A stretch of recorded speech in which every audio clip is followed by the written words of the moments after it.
दोस्तों good morning, good evening, Radhe Radhe. आपके हमारे यूट्यूब चैनल लक्ष्य क्लासेस एम के बरुआ सागर में एक बार फिर से स्वागत है। दोस्तों आज हम आपके सामने लेकर के आए हैं class 10th UP board exam 2026 के लिए सब्जेक्ट मैथ में लेसन नंबर बहुपद। कौन सा दोस्तों लेसन है आपका? बहुपद। कौन सा दोस्तों? लेसन है आपका बहुपद। और इससे पहले हमने आपको पहला और दूसरा और तीसरा लेसन करवा दिया है। आज आपका है चौथा लेसन है यानी बहुपद नाम का। कौन दोस्तों? बहुपद वाला लेसन है आपका। दोस्तों तो अपन को लेसन नंबर आज 4 पढ़ना है। आपके कौन से? क्लास 10th है, क्लास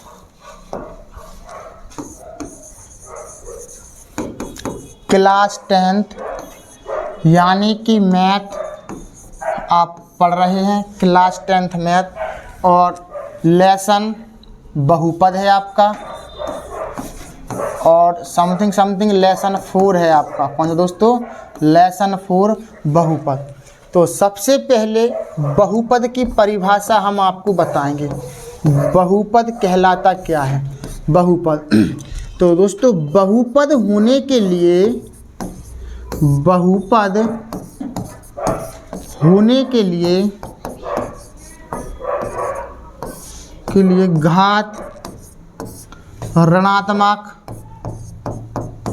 घात ऋणात्मक तथा भिन्नात्मक नहीं होनी चाहिए।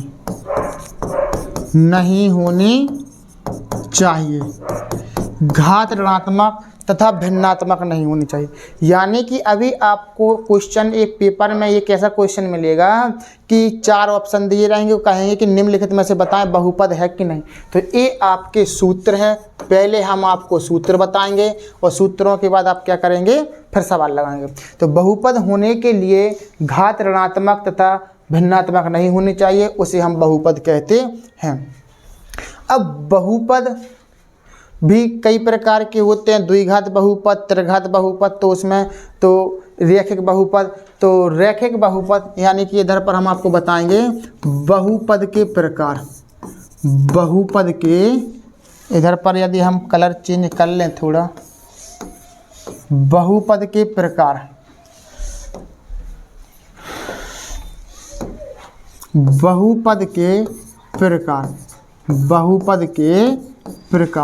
अब बहुपद के प्रकार आपको क्या है? नंबर एक में अपन लिखेंगे क्या? रैखिक बहुपद। क्या दोस्तों? रैखिक बहुपद। रैखिक बहुपद किसे कहते हैं? रैखिक बहुपद किसे कहते हैं? जिस बहुपद की घात 1 हो। कितनी हो? 1 हो, उसे रैखिक बहुपद कहते हैं। क्या कहते हैं उसको अपन लोग? रैखिक बहुपद कहते हैं। बहुपद, उसे हम रैखिक बहुपद कहते हैं। क्या कहते हैं उसको अपन लोग? रैखिक बहुपद कहते हैं। जिस बहुपद की घात 1 हो उसको हम कहते हैं रैखिक बहुपद। अब देखेंगे हम लोग दूसरा यानी कि द्विघात बहुपद। अब द्विघात बहुपद किसे कहते हैं? द्विघात बहुपद कहते हैं जिस बहुपद की अधिकतम घात 2 हो। क्या हो? अधिकतम घात 2 हो, उसे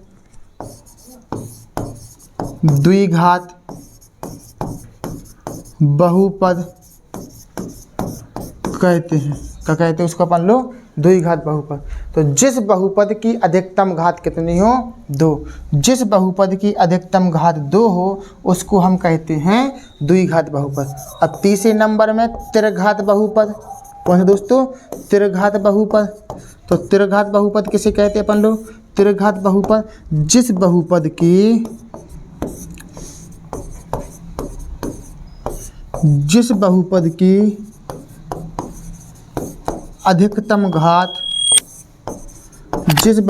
अधिकतम घात 3 हो उसे त्रिघात बहुपद कहते हैं, बहुपद कहते हैं। अब आपको समझ में आ गया होगा बहुपद किसे कहते हैं और बहुपद कितने प्रकार के होते हैं। तो बहुपद होने के लिए घात ऋणात्मक तथा भिन्नात्मक नहीं होनी चाहिए, तब हमारा बहुपद कहलाता है। और बहुपद के प्रकार, बहुपद अपने 3 प्रकार के होते हैं आपके सिलेबस में, रैखिक बहुपद, द्विघात बहुपद और त्रिघात बहुपद। रैखिक बहुपद क्या कहलाता है? जिस बहुपद की घात 1 हो उसको अपन लोग रैखिक बहुपद कहते हैं। द्विघात बहुपद जिस बहुपद के अधिकतम घात 2 हो उसको द्विघात बहुपद। त्रिघात बहुपद जिस बहुपद के अधिकतम घात 3 हो उसको अपन लोग कहते हैं त्रिघात बहुपद। ठीक है ना। अब बहुपद जो आपके किताब में यानी सिलेबस में द्विघात बहुपद की बात ज़्यादा होती है, यानी कि द्विघात बहुपद से संबंधित आपको पढ़ना है।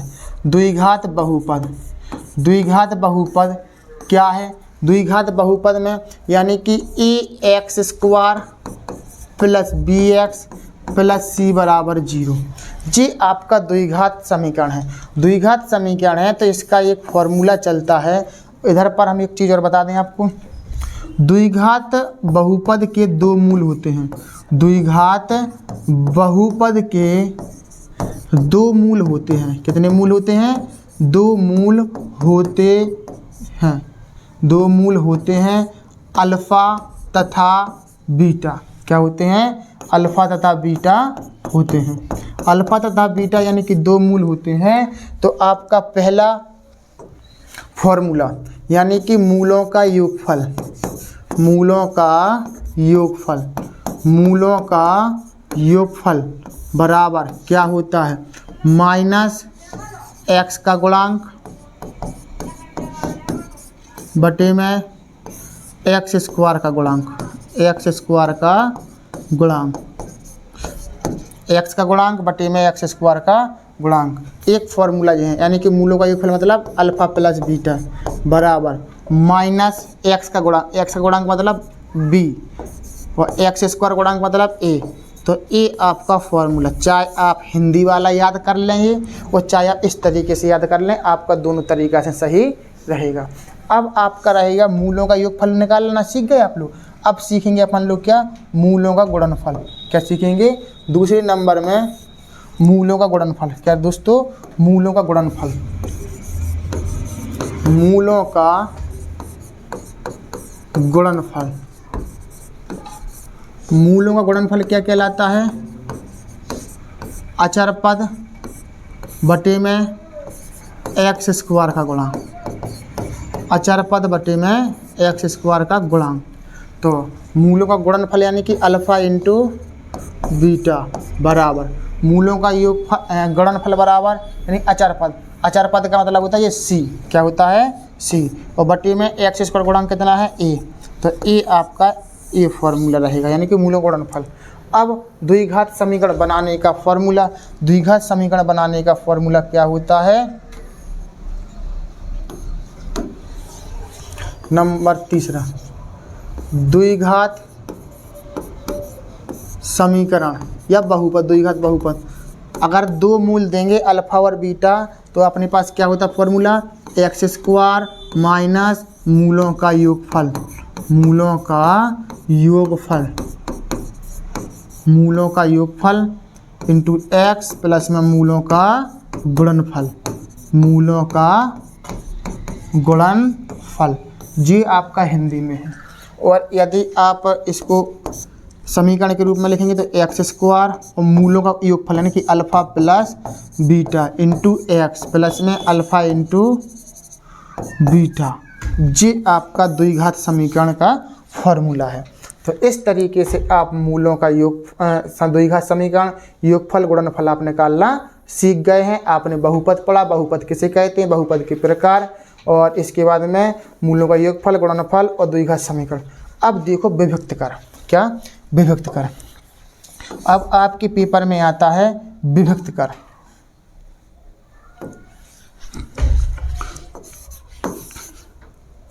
तो सबसे पहले समीकरण की तुलना की जाती है। विभक्त कर के लिए,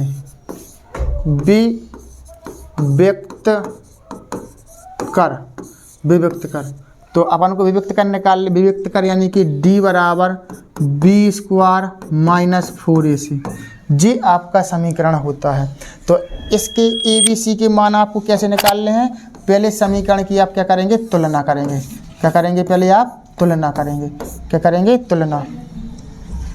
तो समीकरण की विभक्त कर निकालने के लिए पहले समीकरण की ए एक्स स्क्वायर प्लस में बी एक्स प्लस में सी बराबर 0 से तुलना करेंगे।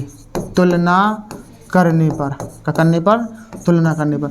जैसे आपने की तुलना करना आ जाए आपको, तुलना में आपके ए बी सी के आपके मान निकल आएंगे।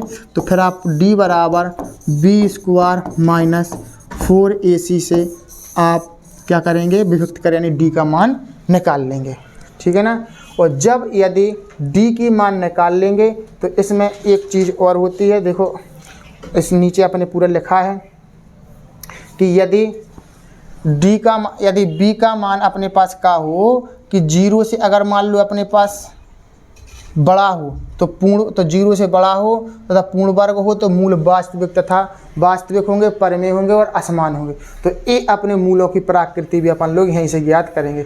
सबसे पहले तो आपने विभक्त कर निकालना सीख लिया।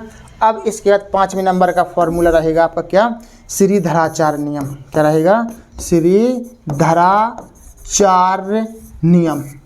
श्रीधराचार्य नियम आप कब लगाएंगे, कब लगाते हैं श्रीधराचार्य नियम, श्रीधराचार्य नियम लगाएंगे अपन कब, जब द्विघात बहुपद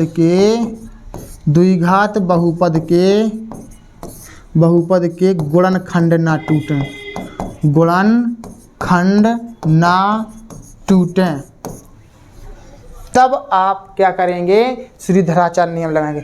धराचार्य नियम क्या होते हैं, x बराबर minus B plus minus root के अंदर B square minus 4ac upon में 2a, ये आपका श्रीधराचार्य नियम है।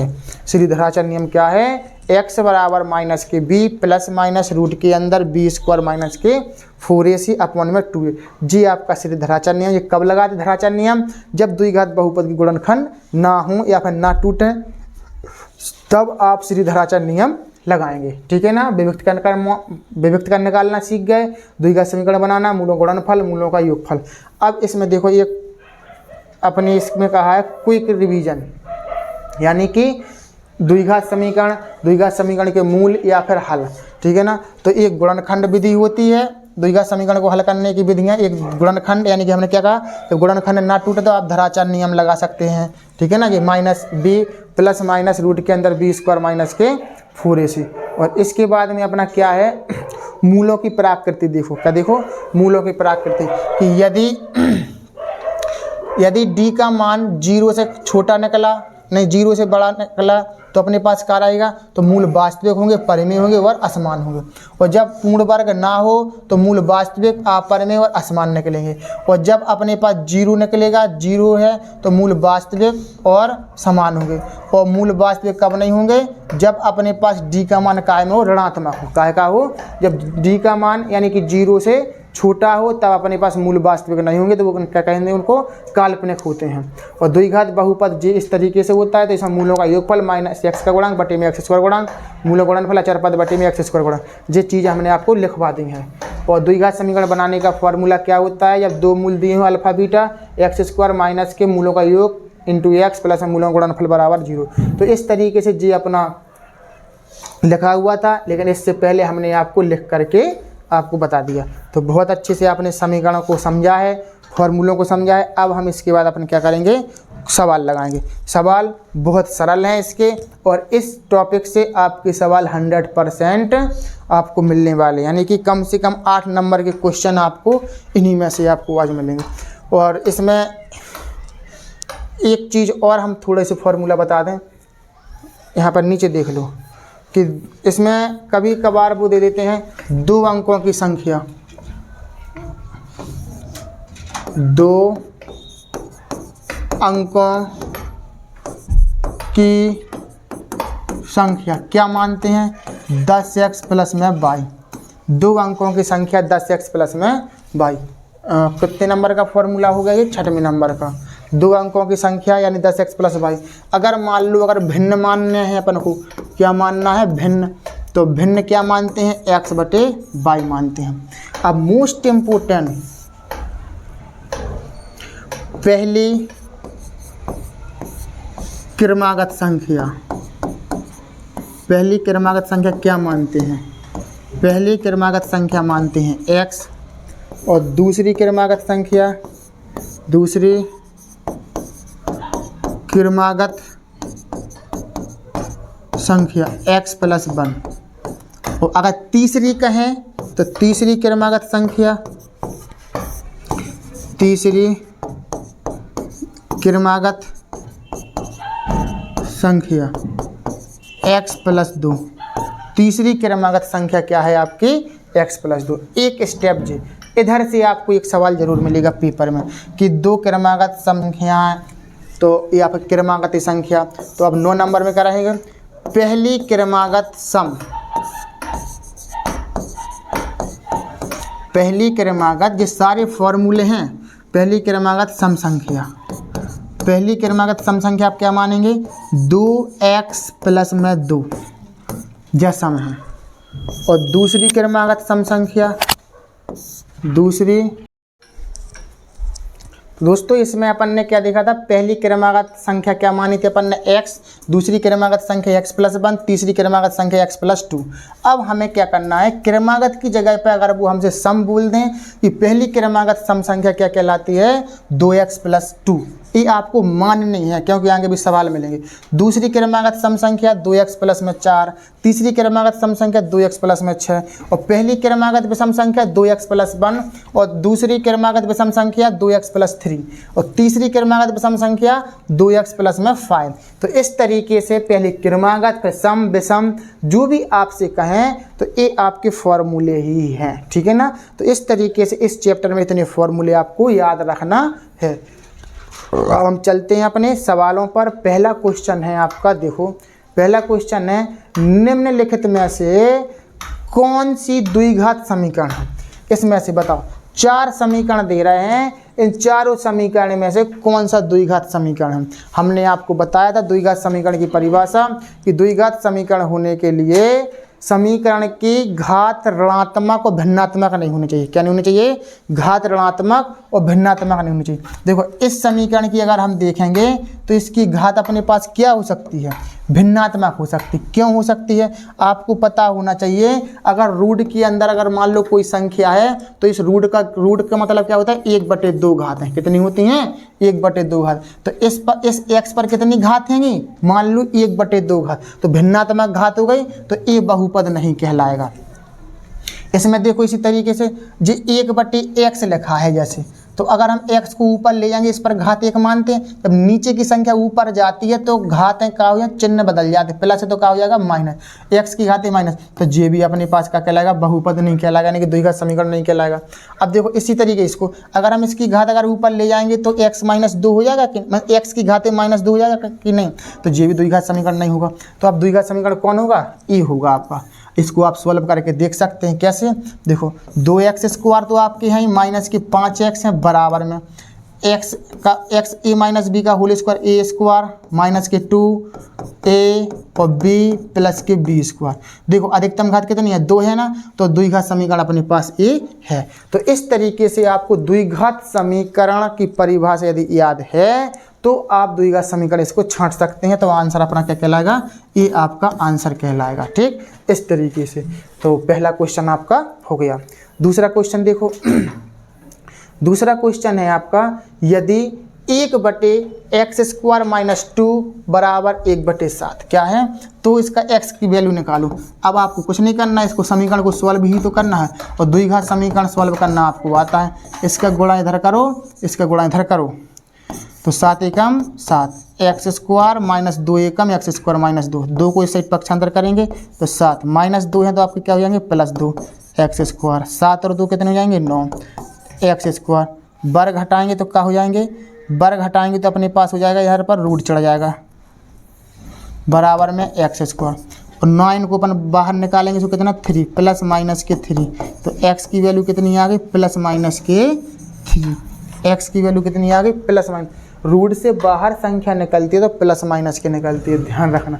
देखो यहाँ पर मिल रहा होगा प्लस माइनस 3। हाँ जी, तो ऑप्शन नंबर बी आपका क्या है, ये आंसर है। तो इस तरीके से आपने क्वेश्चन नंबर दूसरा भी कुछ नहीं करना है, सिर्फ सॉल्विंग आपको आनी चाहिए बस। द्विघात समीकरण को आपको सॉल्व करना आना चाहिए, और द्विघात समीकरण सॉल्व करना यदि आपको आ गया तो आप समझ जाएंगे कि आपके ये एक एक नंबर के जो क्वेश्चन हैं ये आपके बिल्कुल भी नहीं छूटेंगे। ठीक, तीसरा क्वेश्चन देखो, भी कह रहे हैं x + 6 इंटू एक्स माइनस 5 बराबर 0 के मूल होंगे। मूल होंगे यानी कि ये सवाल को आपको मूल निकल, गुणनखंड आपके टूटे हैं, इसको 0 के बराबर कर लो। यानी क्या लिखा है x + 6 और x माइनस 5 बराबर 0 है। तो x + 6 बराबर 0, x माइनस 5 बराबर 0। इसको पक्षांतर कर दो, इसको पक्षांतर कर दो, तो x बराबर -6 और x बराबर +5 है। तो x की वैल्यू आ गई, तो x बराबर -6 और +5, जी आपका आंसर कहलाएगा। यानी कि -6,5 दिख रहा कहीं पर, -6,5 B option, option number B. बस डायरेक्ट आंसर निकालना है। आपके 3 क्वेश्चन हो चुके हैं, और ये बहुत सरल क्वेश्चन द्विघात समीकरण से यानी कि बहुपद से आपको यही सवाल मिलेंगे पेपर में देखने के लिए। देखो चौथा क्वेश्चन देखो, समीकरण 5x² माइनस के 3x + 2 बराबर 0। समीकरण क्या है 5x² माइनस के 3x + के 2 बराबर 0। इसका आपको क्या निकालना, मूलों का योगफल। आपको पता है मूलों का योगफल बराबर क्या होता है, मूलों का योगफल बराबर -x का गुणांक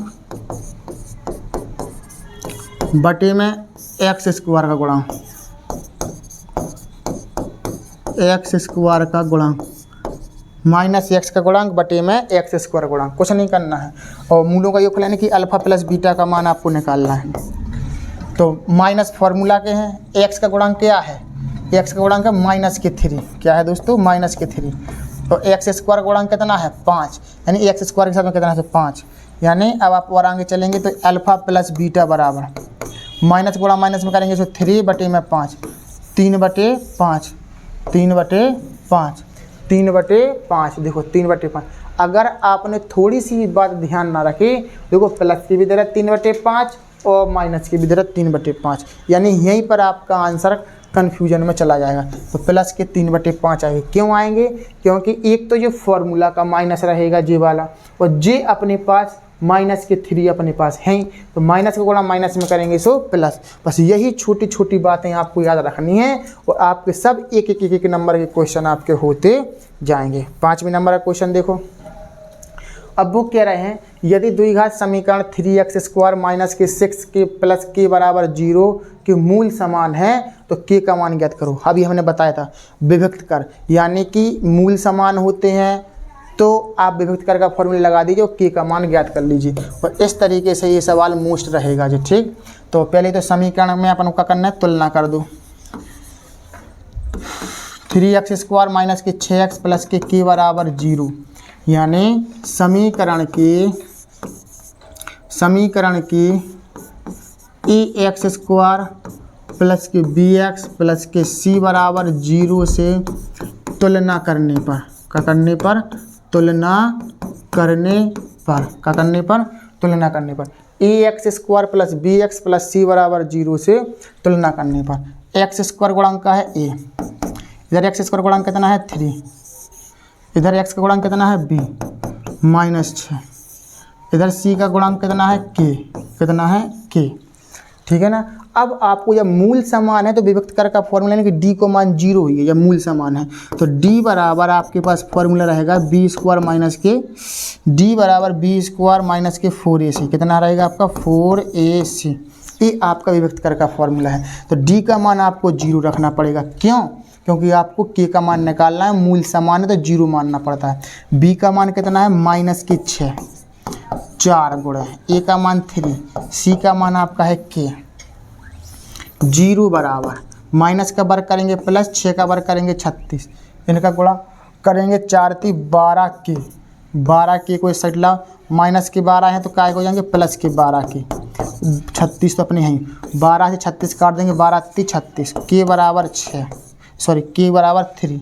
अब कुछ बच्चे कहेंगे कि भैया ये जीरो कहाँ चला गया, ये जीरो कहाँ चला, तो भैया 12 के अगर इस साइड आएंगे तो प्लस के अगर जीरो को किसी संख्या में से जोड़ दो तो अपनी वही संख्या आ जाती है, तो के की वैल्यू कितनी आ गई 3। तो इस तरीके से आपका ये आंसर रहेगा। के का मान कितना आ गया 3 आ गया। कितना आ गया दोस्तों आपका के का मान 3।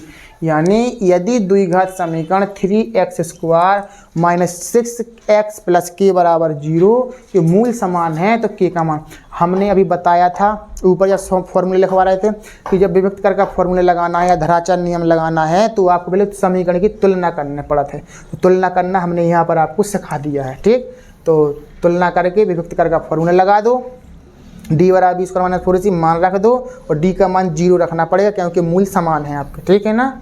छठवां क्वेश्चन देखो, अब कितना है 3x² माइनस के 4x बराबर 0 के मूलों का गुणनफल ज्ञात करो। तो मूलों का गुणनफल क्या होता है, तो मूलों का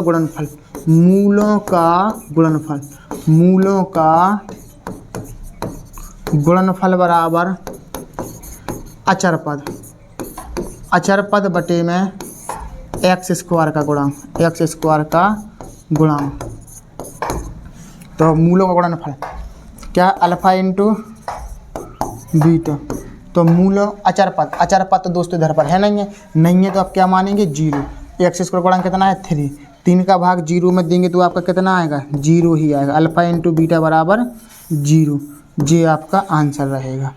तो आंसर 6 का मतलब ए ऑप्शन आपका रहेगा 0। ठीक है ना, इस तरीके से आपको लगाना है। 7वां क्वेश्चन देखो, x² बराबर 11x माइनस के 28 का हल है। x² बराबर 11x माइनस के 28, तो इनको ऐसा करो, ऐसे पक्षांतर करके ले चलो, तो x² माइनस के 11x प्लस के 28 बराबर में 0। द्विघात समीकरण आप सॉल्व कर लीजिए। x² क्या है, कुछ नहीं है, 1 मान लीजिए। 28 के ऐसे गुणनखंड तोड़िए जिनके जोड़ घटाना आपके कितने बन जाए 11 बन जाए। तो 28 कौन से पहाड़ी में आते हैं आपके 7 के पहाड़ी में, 7 चौके 28 और 7 और 4 कितने होंगे 11। तो x² माइनस के 7x माइनस के 4x, 7 4 11 प्लस के 28 बराबर 0। दो के आप क्या बना दीजिए जोड़े। अब इधर से आप क्या करेंगे x कॉमन, तो x माइनस के 7 और माइनस के 4 अपन कॉमन ले लेंगे तो इधर बचेगा x, माइनस का भाग प्लस देंगे तो माइनस 4 7 28। ये छोटी छोटी चीज़ें आपको आना चाहिए। अब x माइनस 7 एक कोष्टक में और x माइनस 4 एक दूसरी कोष्टक में, 0 के अपन बराबर करेंगे तो x माइनस 7 बराबर 0, x माइनस 4 बराबर 0। इनको पक्षांतर कर देंगे तो x बराबर 7 और x बराबर 4, तो x की वैल्यू आ गई 7,4। इस तरीके से आपका ये आंसर रहेगा 7,4। x की दो वैल्यू निकलेंगे, 7,4 मिल जाए या 4,7, तो 7,4 आपका जी है। तो इस टाइप से आपको द्विघात समीकरण को तोड़ना है। तो क्वेश्चन नंबर 7 बहुत सरल क्वेश्चन है सारे। 8वां देखो, इसका आपको विभक्त कर ही बताना है। तो विभक्त कर बताना है यानी कि d का मान निकालना। तो सबसे पहले आपके क्या है 3x² माइनस के 2x प्लस की 1/3 बराबर 0। तो अपन क्या करेंगे, समीकरण की ax² bx प्लस c बराबर 0 से तुलना करने पर ax² plus bx plus c बराबर 0 से करने पर तुलना करेंगे कैसे। x² के साथ क्या है ए लिखोगे, इधर x के संग कितना है 3 तो 3 लिखेंगे, a की वैल्यू कितनी आ गई 3। x के साथ क्या है b तो b लिखेंगे, x के साथ कितना है -2 से -2 लिखेंगे। अब c का मान कितना है 1/3 से 1/3 लिखेंगे। ठीक, अब अपन को विभक्त कर लगाना है। तो विभक्त कर का फॉर्मूला होता है d बराबर b² माइनस के 4ac। तो d बराबर b का मान कितना है -2, 4 गुणा a की वैल्यू कितनी है 3, c की वैल्यू कितनी है 1/3, 3 से 3 कट गया, 2 का वर्ग करेंगे 4 माइनस के 4 एकम 4 2 का वर्ग करेंगे 4 और 4 एकम 4, प्लस माइनस 4 का होगा, कट जाएंगे तो क्या बचेगा 0। ये आपका क्या है आंसर, डी की वैल्यू आ गई आपको कितनी 0, यानी जो विभक्त कर कहलाता है डी, ठीक है ना, विभक्त कर डी यानी कि 0। तो इस तरीके से आपके देखो 22 में क्वेश्चन आया, ये 23 में भी आया 24 में नहीं तो अब 25 में जरूर आपका ये क्वेश्चन आएगा। क्वेश्चन नंबर 8 हो गया। अब देखो 9, समीकरण 3x² माइनस के 4x माइनस के बराबर 0 को विभक्त कर 88 है तो के का मान ज्ञात करो। देखो अभी जैसे अपन ने अभी तीसरे या चौथे सवाल में निकाला था के का मान, वैसे ही निकालना है। जो विभक्त कर 88 दे रहे हैं तो के का मान निकालो। तो सबसे पहले तो समीकरण की क्या करने पड़ा था अपन को, तुलना। क्या करने पड़े, तुलना। तो इधर जो समीकरण है अपन इधर पर लिख देंगे, समीकरण की ax² bx प्लस सी बराबर 0 से तुलना करने पर तुलना करेंगे तो क्या रहेगा, x² की संख्या कितना है a, तो a बराबर 3, x की संख्या क्या है b बराबर -4 और c बराबर क्या है -k। तो a और b और c जी हो गया। अब अपन को क्या करना है, d बराबर b² माइनस के 4ac, d बराबर b² - के 4ac, जी आपको फॉर्मूला लगाना। विभक्त कर यानी कि जो तुम्हारे पास d का मान दे रहा है, विभक्त कर 88 है तो विभक्त कर यानी d का मान कितना दे रहा है जी 88, b का मान कितना -4, 4 गुणे a और c का मान k 88, माइनस का वर्ग करेंगे प्लस 4 का वर्ग करेंगे 16, माइनस गुणा माइनस में करेंगे सो प्लस 4 × 12 के 16 का पक्षांतर कर देंगे, 88 माइनस के 16 12 के घटा दो, 8 में 6 कितने बचे 2, 8 में 6 कितने बचे 7, 12 के 12 6 72 तो 6 के की वैल्यू कितनी आ गई 6। और ये सवाल विभक्त कर के आधार पर एक क्वेश्चन 100% आपका पेपर में मिलने वाला है। तो के की वैल्यू कितनी आ गई आपकी 6 आ गई है। तो इस तरीके से आपको निकालना है के की वैल्यू, के की वैल्यू आ जाए या पी की वैल्यू आ जाए या कोई सा भी क्वेश्चन आ जाए, इस तरीके से आपको करना है विभक्त कर से। अब देखो 10 नंबर का क्वेश्चन, अब अभी था अभी विभक्त कर बता रहे थे, अब भी कह रहा है एक मूल। अब जा चीज़ और ध्यान रखना, तो अब जरूरी नहीं है कि एक मूल 6 दे रहा तो ये विभक्त कर को मान दे रहा है 6 नहीं। अब इधर से सवाल चेंज, अब ये 2 प्रकार के सवाल आते हैं कि इसका विभक्त कर इतना है तो के का मान ज्ञात करो, अब या फिर एक मूल इतना है तो के का मान ज्ञात करो। अब मूल की बात कह रहा है तो जो मूल को मतलब क्या होता है, मूल का मतलब है जो x की वैल्यू दे रहे हैं, यानी x² माइनस के 4x के बराबर 0। एक मूल कितना है 6, तो x की वैल्यू आपको ये 6 दे रहे हैं जी, तो आपको k का मान निकालना है, यानी x का मान समीकरण में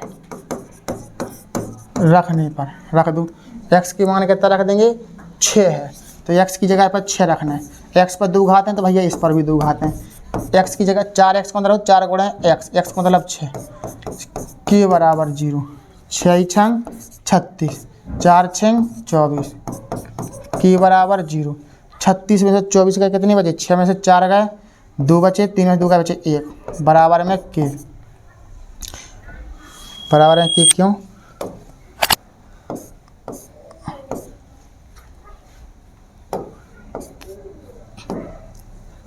प्लस के बराबर 0, 12 को करेंगे पक्षांतर, के बराबर माइनस के 12, के बराबर माइनस की 12 है तो के का मान कितना आ गया आपका माइनस की 12। देखो माइनस की 12 भी दे रहा है, प्लस की 12 भी दे रहा है, अगर आप थोड़ा सा भी ध्यान नहीं रखेंगे तुरंत आंसर गलत हो जाएगा आपका। तो इस तरीके से आपको माइनस प्लस का बहुत ज़रूरी ध्यान रखना है। तो इस तरीके से आपके कितने 10 क्वेश्चन लग चुके हैं। अब देखते हैं 10 के बाद है आपके पास कौन सा 11 नंबर का क्वेश्चन, कौन सा दोस्तों 11 नंबर का क्वेश्चन। अब 11 नंबर के क्वेश्चन में आपको क्या करना है, तो अपन को द्विघात समीकरण इसका ज्ञात करना है। इसके 2 मूल हैं, एक मूल है 3 और ये दूसरा मूल है 1/3। तो अल्फा का मान कितना है 3, बीटा का मान कितना है 1/3। तो अपन को क्या है द्विघात समीकरण, अभी हमने बताया था फॉर्मूला द्विघात समीकरण बनाने का। द्विघात समीकरण बनाने का फॉर्मूला होता है एक्स स्क्वायर माइनस के alpha plus beta into x plus में अल्फ़ा इंटू बीटा। जी है।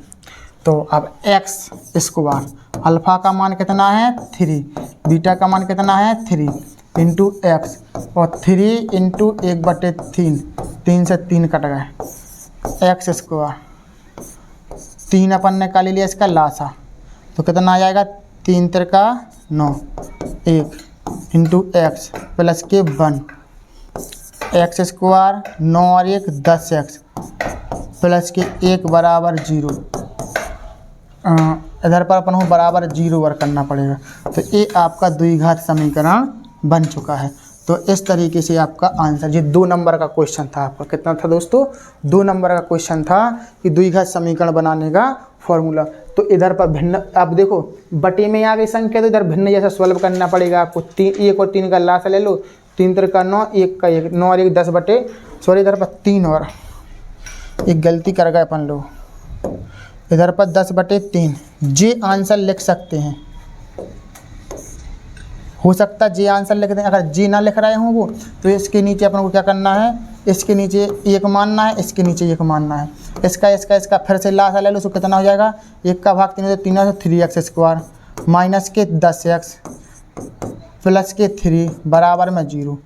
इसका गुणा इधर कर दो, तो 3x स्क्वायर माइनस के 10x प्लस के 3 बराबर में 0।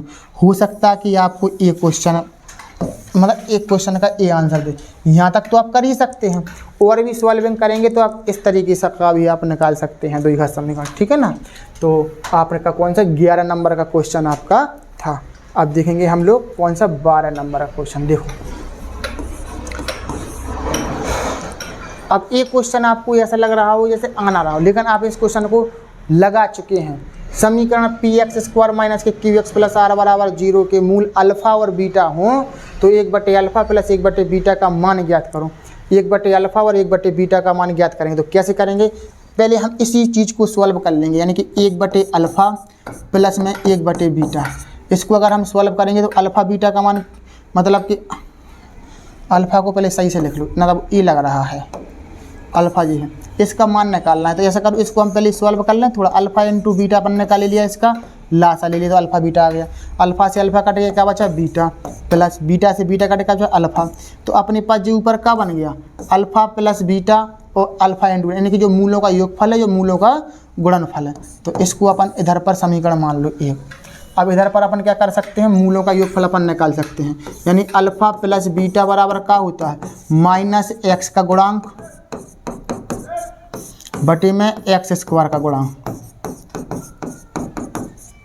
अब alpha plus beta minus x का गुणांक, एक्स का गुणांक कितना है, यहाँ पर माइनस के क्यू है, कितना दोस्तों माइनस के क्यू, और बटे में एक्स स्क्वायर का गुणांक, एक्स स्क्वायर गुणांक कितना है पी, तो इधर पर अपन पी कर दो। तो अल्फ़ा प्लस बीटा बराबर प्लस के क्यू बटे में पी, प्लस के क्यू बटे में पी, जो अल्फ़ा प्लस बीटा का मान। अब मूलों का गुणनफल अगर कहें, मूलों का गुणनफल यानी कि अल्फ़ा इंटू बीटा बराबर अचर पद बटे में एक्स स्क्वायर का गुणांक, अचर पद बटे में एक्स स्क्वायर का गुणांक। तो अल्फ़ा इंटू बीटा, अचर पद कितना है आपका, अचर पद है आपका कितना आर, और एक्स का गुणांक है पी, तो आर बटे पी कितना है आपका आर बटे पी, आर बटे पी।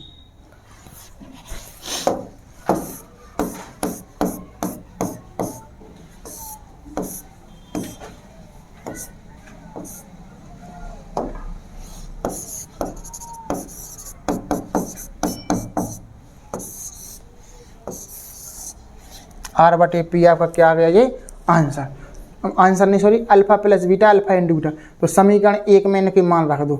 समीकरण 1 में मान रखने पर, समीकरण 1 में मान रखने पर, तो जो अपने पास 1/अल्फ़ा प्लस 1/बीटा बीटा थी, तो इसका मान क्या बन गया अल्फ़ा प्लस बीटा बटे में अल्फ़ा इंटू बीटा। मान रख देंगे तो अल्फ़ा प्लस बीटा का मान कितना निकला आप अपने क्यू बटे पी, क्या निकला क्यू बटे पी। अल्फ़ा इंटू बीटा का मान क्या निकला आर बटे पी, इसका गुणा इधर कर दो, इसका गुणा इधर कर दो, तो Q गुणे P और P गुणे R, P से P कट गया, क्या बचा आपका Q बटे R, ये आपका आंसर है। तो इस तरीके से आपको ये सवाल लगाना था कि R बटे P, Q बटे P और R बटे P, इसका नीचे का गुणा करते सबसे ऊपर, तीसरी का दूसरे में गुणा और काट पीट देंगे तो Q बटे R। ऑप्शन दे रहे थे क्या इसमें? नहीं, ऑप्शन नहीं थे। तो इस तरीके से अगर ये चीज़ें आ जाए तो आपको सवाल छोड़ना नहीं है, करना ही है। 12 नंबर का क्वेश्चन हो गया। अब देखते हैं हम लोग 13 नंबर का क्वेश्चन। देखो जी आ गए फिर से, यदि द्विघात समीकरण के मूल बराबर हैं तो आप क्या करेंगे, m के मान ज्ञात करेंगे। क्या करेंगे? m के मान ज्ञात करेंगे। तो भाई विभक्त कर का फॉर्मूला लगा देंगे तो आपका निकल आएगा, ठीक है ना।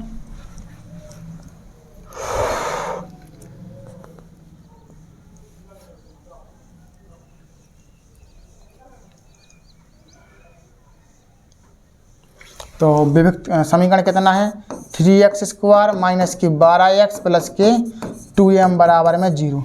तो समीकरण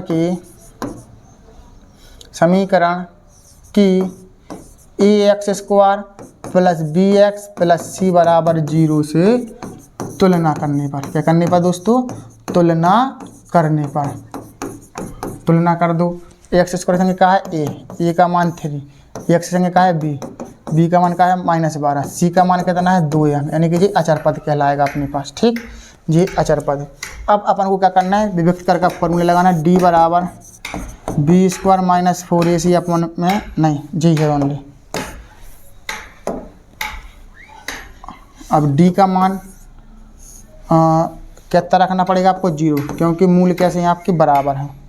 तो 0, b का मान -12 माइनस के 4 गुणा a, c का मान 2m, 12 का वर्ग 144, 4 × 12 दूनी 24m, 144 को पक्षांतर कर देंगे तो माइनस के 144 को ना करके पक्षांतर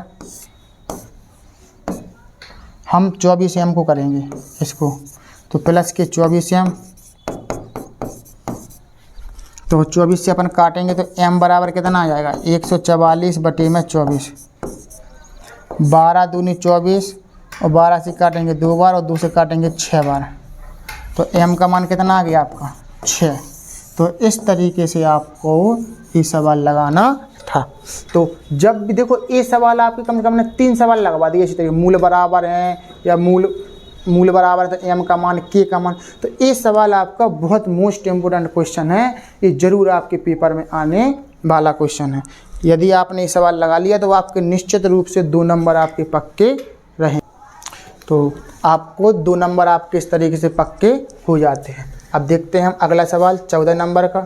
14 नंबर का क्वेश्चन है, देखो अब इस क्वेश्चन में उन्होंने बोल ही दिया, इस क्वेश्चन में उन्होंने बोल दिया कि सूत्र का प्रयोग करते हुए समीकरण 4x square plus 3x plus 5 बराबर 0 को हल कीजिए। यानी अब उन्होंने कह दिया कि सूत्र का प्रयोग करें, गुणनखंड ना तोड़ें, तो आप क्या करेंगे, धराचार नियम लगाएंगे। सबसे पहले धराचार नियम लगाने के लिए आपके पास क्या है, 4x स्क्वायर प्लस के 3x प्लस के 5 बराबर 0, यानी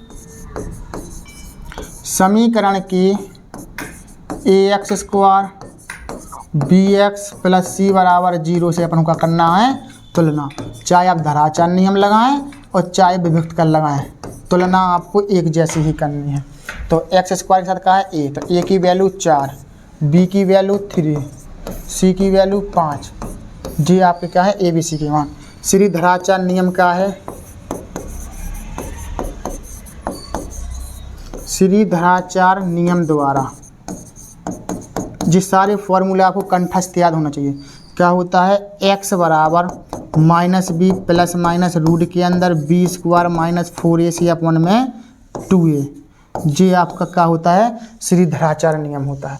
अब बस आपको इसमें मान रख देना है, फटाफट आपको सॉल्व कर लेना है। तो x बराबर -b, माइनस फार्मूला है और b का मान 3 है, प्लस माइनस रूट के अंदर b स्क्वायर, b का मान है 3, 4 गुणे a का मान है 4 और c का मान है 5 और बटे में 2a का मान है आपका 4, क्या है a का मान आपका कितना है 4 है।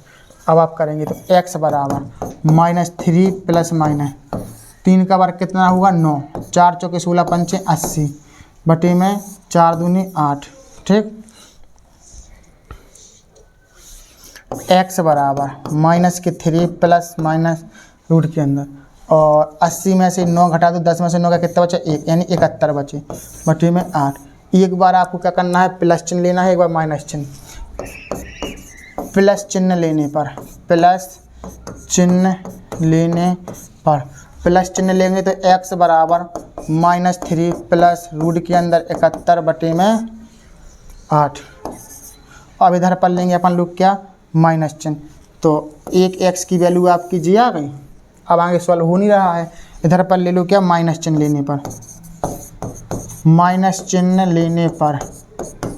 अब कुछ बच्चे सोच रहे हैं कैसे माइनस चिन्ह, तो एक बजे प्लस माइनस लगा तो एक बार ये इधर प्लस लगाना है, फिर दूसरी बार में इधर माइनस लगाएंगे। कैसा, x बराबर -3 और माइनस के रूट 71 बटे में 8। ऐसा माइनस चिन्ह लेकर के देखना है, एक बार प्लस का चिन्ह लेकर के देखना है, तो आप इस तरीके से इसका आंसर निकालना है। तो आप कितने धराचार नियम इस तरीके से सॉल्व करेंगे। क्वेश्चन नंबर 14 वो कहेंगे तो आप सूत्र का प्रयोग, सूत्र का मतलब वही धराचार नियम। और दूसरी बात, अगर द्विघात समीकरण के गुणनखंड ना हो तब आप धराचार नियम लगाएंगे, ठीक है ना। तो या तो वो कहेंगे या गुणनखंड नहीं होंगे तब। 14 नंबर का हो गया। अब देखते हैं हम 15 नंबर का क्वेश्चन। निम्न स्थिति को द्विघात समीकरण के रूप में निरूपित कीजिए। और एक आयताकार भूखंड का क्षेत्रफल 528 मीटर स्क्वायर है।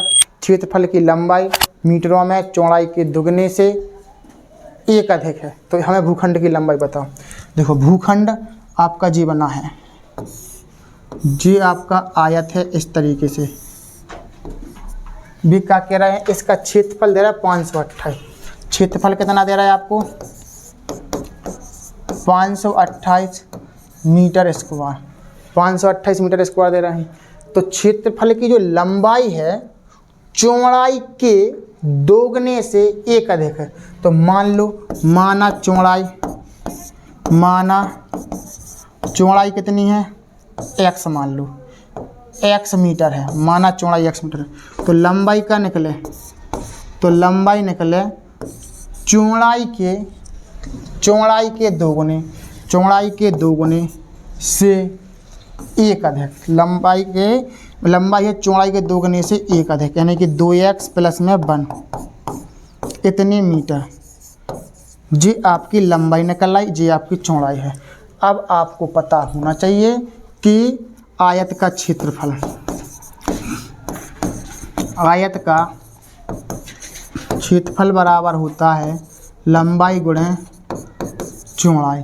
जी आपकी लंबाई कितनी है, 2x प्लस के 1, और चौड़ाई कितने की मान ली अपन ने, x।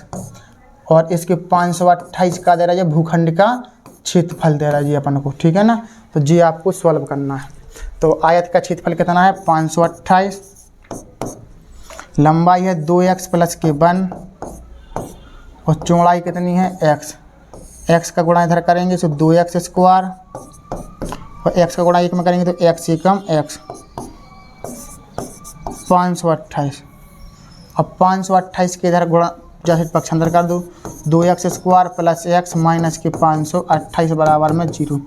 अब 528 के हमें ऐसे गुणनखंड तोड़ना है कि उसकी जोड़ घटा, 528 का पहले इसमें गुणा करना पड़ेगा अभी अपन को।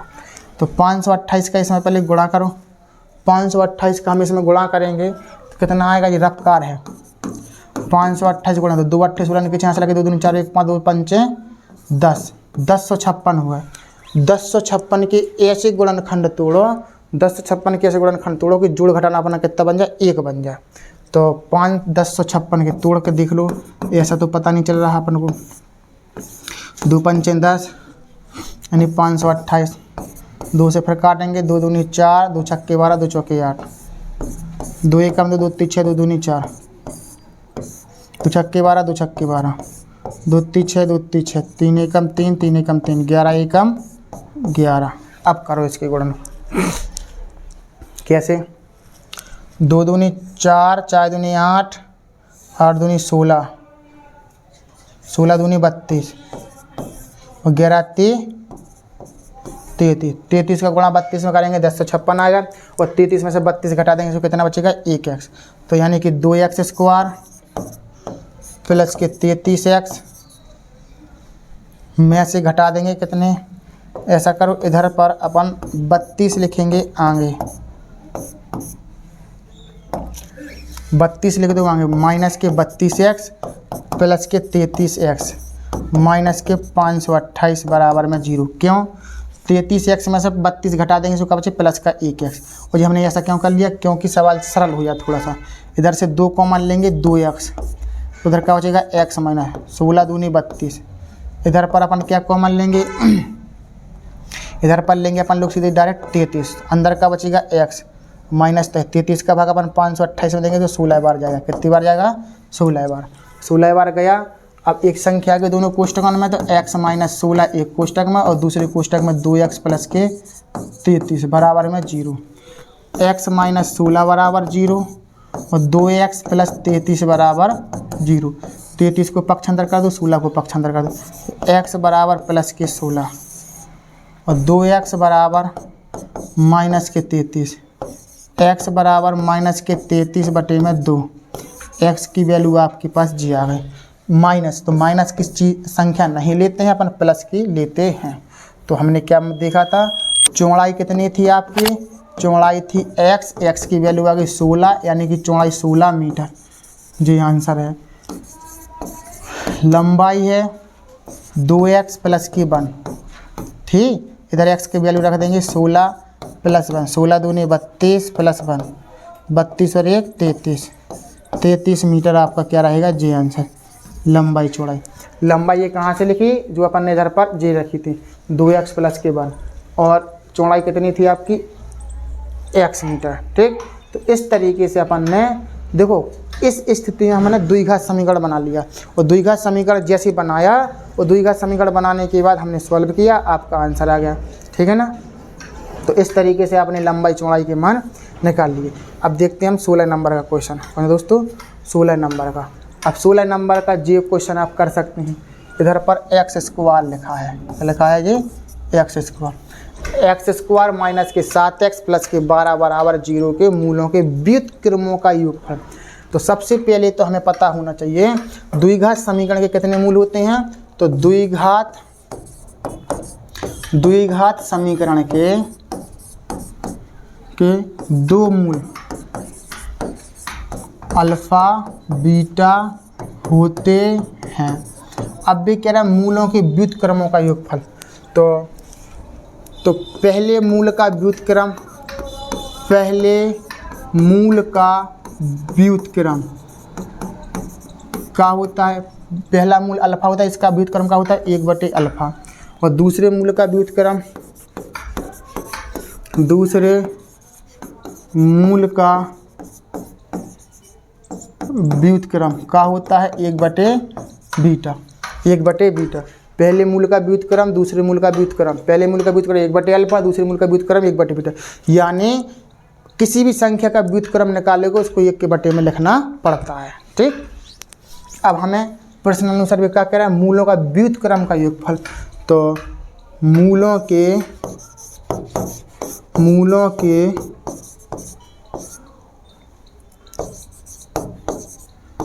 व्युत्क्रम का योगफल क्या होता है 1/अल्फा 1/बीटा जो होता है। अब इसको हम तना सॉल्व कर लें पहले। अल्फा इंटू बीटा, अल्फा से अल्फा कट के क्या बचा बीटा, और बीटा से बीटा कट कर अल्फा। तो कहा गया अल्फा प्लस बीटा, यानी कि इसका मान बताने अपन हो। तो हमें ऊपर पता चल रहा होगा जी का है मूलों का योगफल, जी का है मूलों का गुणनफल। बस योगफल और गुणनफल निकाल लो और इसमें रख दो, तो आंसर आ जाएगा आपका। बस पूछने का तरीका उसका बदल गया था। तो अपन अब क्या करेंगे, मूलों का, अब थोड़ा कलर चेंज कर लो, मूलों का योगफल, मूलों का योगफल माइनस x का गुणांक बटे में x स्क्वायर का गुणांक, x स्क्वायर का गुणांक, यानी कि अल्फा प्लस बीटा बराबर माइनस x का गुणांक कितना था अपने पास समीकरण में -7 है। कितना है -7 और एक्स स्क्वायर गुणांक कितना है, कुछ नहीं है तो 1 मानेंगे अपन। कितना मानेंगे इधर पर, 1 मानेंगे। तो अल्फ़ा प्लस बीटा बराबर 1 का भाग 7 में देंगे तो प्लस के साथ अल्फ़ा प्लस बीटा आ गया ये। अब मूलों का गुणनफल, मूलों का गुणनफल, मूलों का गुणनफल क्या होता है, अचर पद बटे में एक्स स्क्वायर गुणा अचर पद बटे में एक्स स्क्वायर का गुणांक, अचर पद बटे में एक्स स्क्वायर गुणांक, मूलों का गुणनफल यानी कि अल्फ़ा इंटू बीटा। अचर पद कितना है आपका, अचर पद अचर पद अचर पद अचर पद अचर पद है आपका 12 है। कितना है आपका 12 है। और एक्स स्क्वायर गुणांक कितना है, कुछ नहीं है तो 1 मानना है इधर पर। तो 12/1 कितना आ गया आपका 12/1, 12/1। 1 का भाग 12 में देंगे तो अपने के पास क्या जाएगा 12। तो अल्फ़ा इंटू बीटा का मान आ गया। अब बस समीकरण 1 में मान रखने पर, 1 में मान रखने पर समीकरण 1 का है जे, कहाँ चला गया, जे है समीकरण 1। अल्फ़ा प्लस बीटा और alpha into beta, alpha plus beta बटे में अल्फ़ा इंटू बीटा। तो अल्फ़ा प्लस बीटा को मान कितना निकलो 7, कितना निकलो जो 7 रख दो और बटे में अल्फ़ा इंटू बीटा का मान है 12। जी आपका आंसर रहेगा अल्फ़ा प्लस बीटा और अल्फ़ा इंटू बीटा। बस मूलों का योगफल और मूलों के गुणनफल के पूछने का थोड़ा तरीका अपना बदल गया था। तो इस तरीके से आपने कौन सी नंबर का क्वेश्चन लगा लिया, 16 नंबर का। कौन सा दोस्तों, 16 क्वेश्चन आपने लगा लिए। अब देखते हैं हम आगे 17 नंबर का क्वेश्चन। अब देखो 17 नंबर का क्वेश्चन फिर वही बात कह रहा है उसी तरीके से कि यदि अल्फ़ा और बीटा समीकरण के मूल हैं तो अल्फ़ा स्क्वायर बीटा प्लस में बीटा स्क्वायर अल्फ़ा का मान ज्ञात करो। तो पहली नंबर तो जिसके मान ज्ञात करने हैं पहले उसी को थोड़ा सा सॉल्व कर लिया करो। यानी क्या लिखा जाए, कलर चेंज कर लें थोड़ा सा पहले तो। Alpha square into beta plus beta square alpha, इसका मान ज्ञात कर। हमें समझ में नहीं आ रहा कि हम क्या करेंगे इसमें, तो हम क्या करेंगे कि यानी कि अल्फ़ा स्क्वायर बीटा और बीटा स्क्वायर अल्फ़ा, इसका मान हमें ज्ञात करना। तो पहले इसी को सॉल्व करेंगे। कैसे कि इधर अल्फ़ा स्क्वायर इधर अल्फ़ा, तो एक अल्फ़ा कॉमन ले लो, इधर बीटा स्क्वायर तो एक बीटा कॉमन ले लो। क्या बचा अंदर बचेगा अल्फ़ा इंटू अल्फ़ा प्लस इधर बचेगा क्या बीटा, क्योंकि बीटा अल्फ़ा तो कम आ गया। अब हमें अब इसका मान बताना है। अब हमें किसका, इसका मान बताना है। इसको हम क्या मान लेंगे, समीकरण 1 मान लो। क्या मान लो इसको, समीकरण 1 का मान लो, इसको समीकरण नंबर 1। समझ में आ रहा कुछ, जी लिखा अल्फ़ा प्लस बीटा, जी लिखा अल्फ़ा इंटू बीटा, यानी मूलों का योगफल निकाल लो, मूलों का गुणनफल। तो मूलों का योगफल क्या होता है, अल्फ़ा प्लस बीटा बराबर माइनस बी बटे में ए, जो कि वो 4 है बी।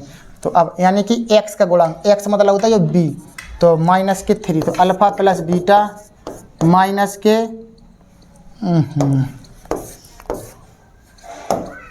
बराबर माइनस फार्मूला का और -3 एक्स ए का मान मतलब एक्स स्क्वायर गुणांक जी है 2। तो अल्फ़ा प्लस बीटा का मान कितना आ गया आपका 3/2। अल्फ़ा प्लस बीटा का मान आ गया। अब अल्फ़ा इंटू बीटा का मान निकाल लो, इधर ही पर निकाल लो। अल्फ़ा इंटू बीटा बराबर क्या होता है c/a, यानी अचर पद बटे में a यानी एक्स स्क्वायर गुणांक। तो अल्फ़ा इंटू बीटा, c को मान कितना है 5, a को मान कितना है 2, 5/2 अचर पद बटे में एक्स स्क्वायर गुणांक। ठीक है ना। अब मान समीकरण 1 में मान रखने पर, समीकरण 1 में मान रखने पर तो क्या है अल्फ़ा इंटू बीटा और alpha plus beta, alpha into beta और alpha plus beta. Alpha into beta को मान कहते हैं 5/2, कितना है 5/2। इधर कोई चिन्ह नहीं है तो गुणा लगाएंगे। अल्फ़ा प्लस बीटा का मान कितना है 3/2, यानी तो कितना आ गया, काट पीट दो, नहीं काट पीट रहा, 5 3 15 2 दूनी 4। ये आपका आंसर निकल आया। काय का आंसर निकल आया, और जी किसका मान निकालना था, alpha square beta plus beta square alpha. जी आपका आंसर आ गया है। तो इस तरीके से हमें थोड़ा समझते हुए सवाल लगाना है, यानी क्वेश्चन नंबर 17। तो पूछने के कई तरीके हैं, क्वेश्चन में पूछ सकते हैं। 17 क्वेश्चन आपका हो गया। 18 नंबर का देखो, वे क्या कह रहे हैं, विभक्त कर ज्ञात कीजिए और इसके मूलों की प्राकृति बताइए। एक क्वेश्चन जो मोस्ट है, इसमें मूल काल्पनिक होंगे, क्या होंगे, वास्तविक होंगे, तो ये आपको बता रहे हैं वो। तो अपन को क्या करना है, पहले समीकरण की तुलना कर दो। समीकरण के ax² bx + c = 0 से तुलना करने पर, क्या करने पर, तुलना करने पर करो तुलना। तुलना कैसे करेंगे, x² संगे का है a, x² कितना है 4, a का मान 4, b का मान -6 और c का मान 5।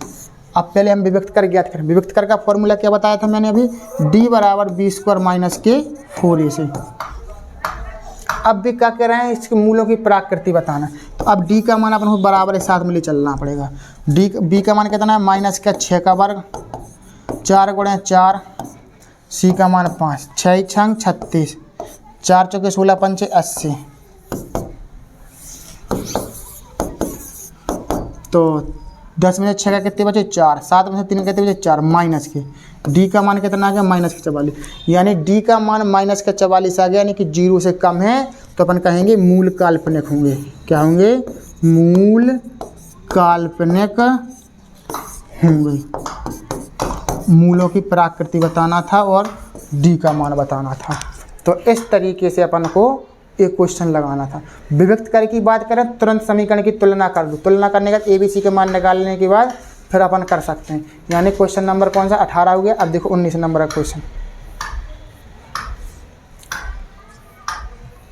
अब देखो जी आ गया 19, कौन से क्वेश्चन था जी अपने पास, 18 हो गया। अब 19 नंबर का था अपना जी, क्वेश्चन नंबर 19। कौन से दोस्तों, क्वेश्चन नंबर 19।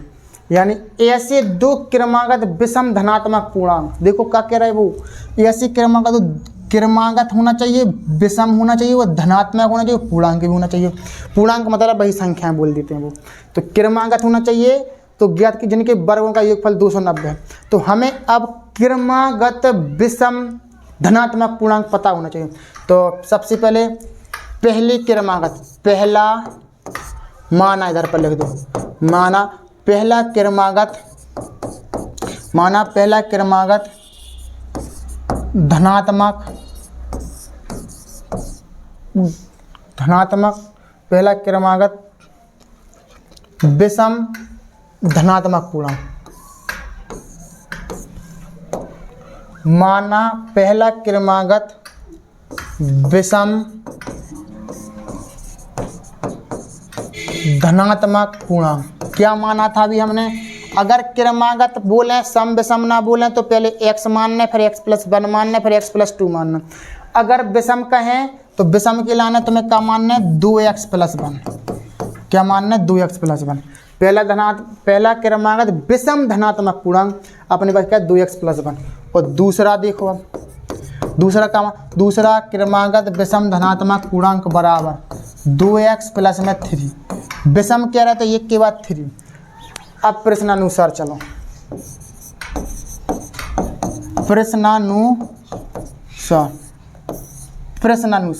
प्रश्नानुसार क्या होता है, जिनके वर्गों का योगफल। जिनके वर्गों का योगफल मतलब पहला, यानी कि पहला क्रमागत पूर्णांक 2x + 1 और दूसरा क्रमागत पूर्णांक 2x + 3, 2x + 1, 2x + 3। इसके वर्गों का वर्ग कर दो और वर्गों का योगफल कितना है, 290। कितना है आपका, 290। तो इस तरीके से हमें अगर वो क्रमागत विषम धनात्मक पूर्णांक कहें तो पहले पूर्णांक मान लो, फिर यदि उनके वर्ग कहें तो पहले वर्ग कर दो, फिर उनका योग कर दो, बराबर में जितनी संख्या के हैं सो संख्या लिख दो। हो सकता है कि उनका योगफल कहें, वर्ग ना कहें तो फिर वर्ग नहीं करने पड़े, गुणनफल भी कह सकते हैं। वो जो भी कहें तो आपको करके इधर से द्विघात समीकरण बनाने की कोशिश करना बनो।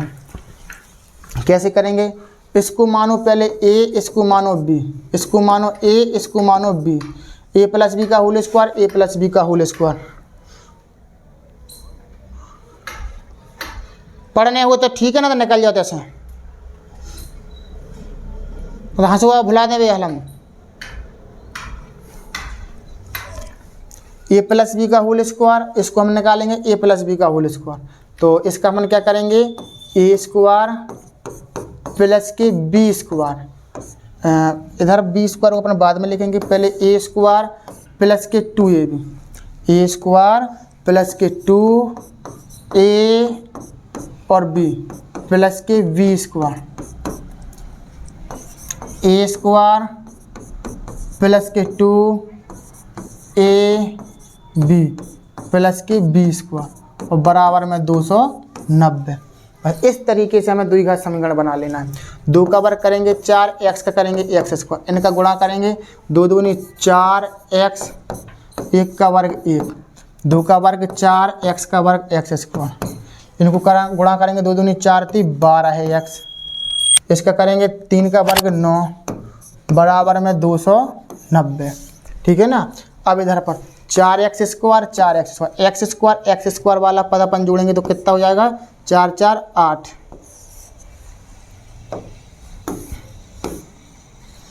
4 4 8 x square, 4 4 8 x square, x वाले पद 12x और 4x, 12 4 कितने हो गए, 4 से 5 यानी 16x, 9 और 1 कितने हो गए आपके पास 10, कितने हो गए 10, और 290 को इसे पक्षांतर करके लाएंगे, इसे 290 बराबर में 0। अब इसको अपन सही करेंगे तो 8x स्क्वायर प्लस के 16x और प्लस के 290 थे, इस साइड आएंगे तो काय के हो जाएंगे आपके माइनस के। ठीक है ना। तो कितने बचेंगे आपके, माइनस के 280 बराबर में 0। 8 कॉमन ले लो इधर से, तीनों पदों में से, तो क्या बचे x स्क्वायर, 8 दूनी 16x, 8 3 24, 28 से 24 का कितने बचे 4 और 8 5 40 बराबर 0। इस 8 का इस 0 में भाग देंगे अपन लोग, तो हमारे पास समीकरण बनेगा x स्क्वायर प्लस के 2x माइनस के 35 बराबर में 0। 35 के ऐसे गुणनखंड तोड़ो कि जोड़ घटाना अपने कितने बन जाए, 2 बन जाए। तो 35 आप हमें पता है 7 के पहाड़े में आते हैं 5 बार में, 7 पना 35 कितने होते हैं, 7 पना 35, 7 में से 5 घटा देंगे तो कितने बचेंगे 2, 2 2 की आप क्या करेंगे जोड़ा, तो x को मान ले लो तो x प्लस में 7, इधर माइनस 5 को मान ले लेंगे तो माइनस के बाद माइनस प्लस हो जाएगा, 5 7 35, x प्लस 7 x प्लस 7, तो x प्लस 7 एक कोष्टक में और x माइनस 5 एक कोष्टक में। निकालने का था अपन को, अच्छा हाँ पूर्णांक निकालने थे, तो इसको 0 के बराबर मान लो, x प्लस 7 बराबर 0, x माइनस 5 बराबर में 0। इस 7 को पक्षांतर कर दो तो x बराबर माइनस के 7 और x बराबर प्लस के 5। तो अभी हमने आपको बताया था कि माइनस वाली संख्या नहीं लेते हैं, प्लस वाली आप लोग लेते हैं। तो इसमें हमें क्या करना है और आगे पहला पूर्णांक बताना था, पहला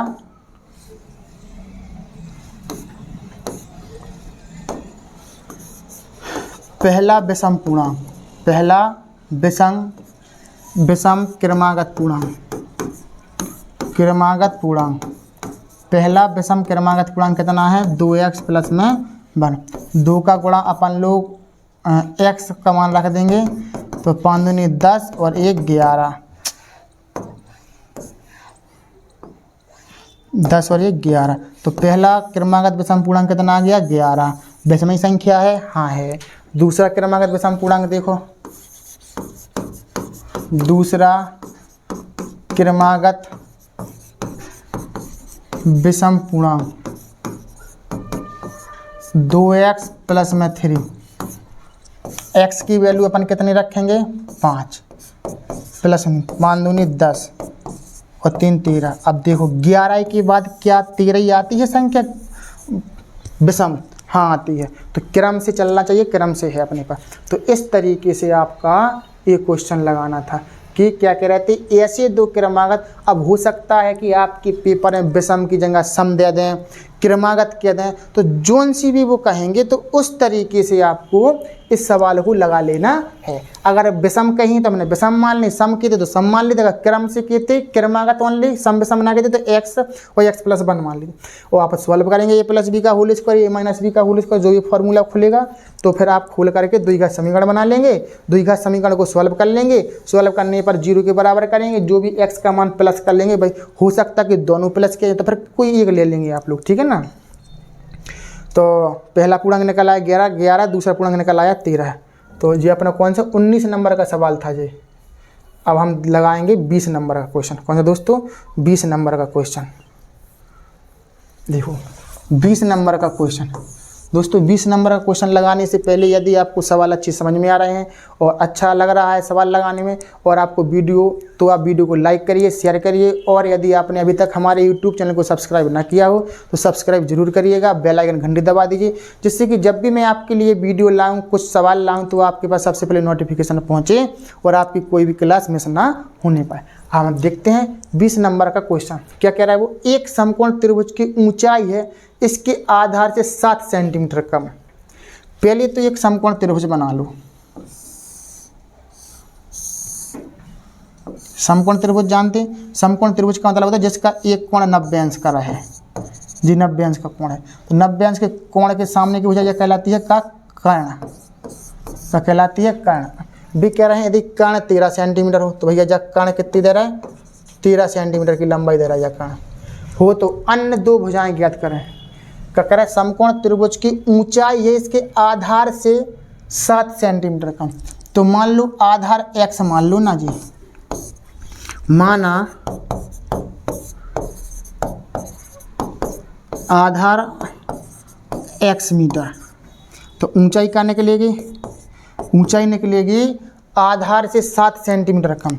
7 सेंटीमीटर कम मतलब x माइनस 7, इतने सेंटीमीटर में दे रहा है, सॉरी जी। तो ये सेंटीमीटर है और ये सेंटीमीटर है। आधार x निकल आया, ऊंचाई अपनी क्या निकली? x minus 7। जे आप ए मानेंगे, इसको अपन b मानेंगे, इसको अपन c मानेंगे। जे सेंटीमीटर है इतने। तो भी कह रहे हैं तो अन्य भुजाएं बताओ। तो इसमें क्वेश्चन नहीं करना है, पाइथागोरस प्रमेय लगा दूँ आप, आ जाएगा आपका, ठीक है ना। तो त्रिभुज ABC में, त्रिभुज ABC में पाइथागोरस प्रमेय द्वारा, पाइथागोरस प्रमेय क्या होती है आपकी? पाइथागोरस प्रमेय क्या होती है? पाइथागोरस प्रमेय होती है कर्ण का वर्ग बराबर लंब का वर्ग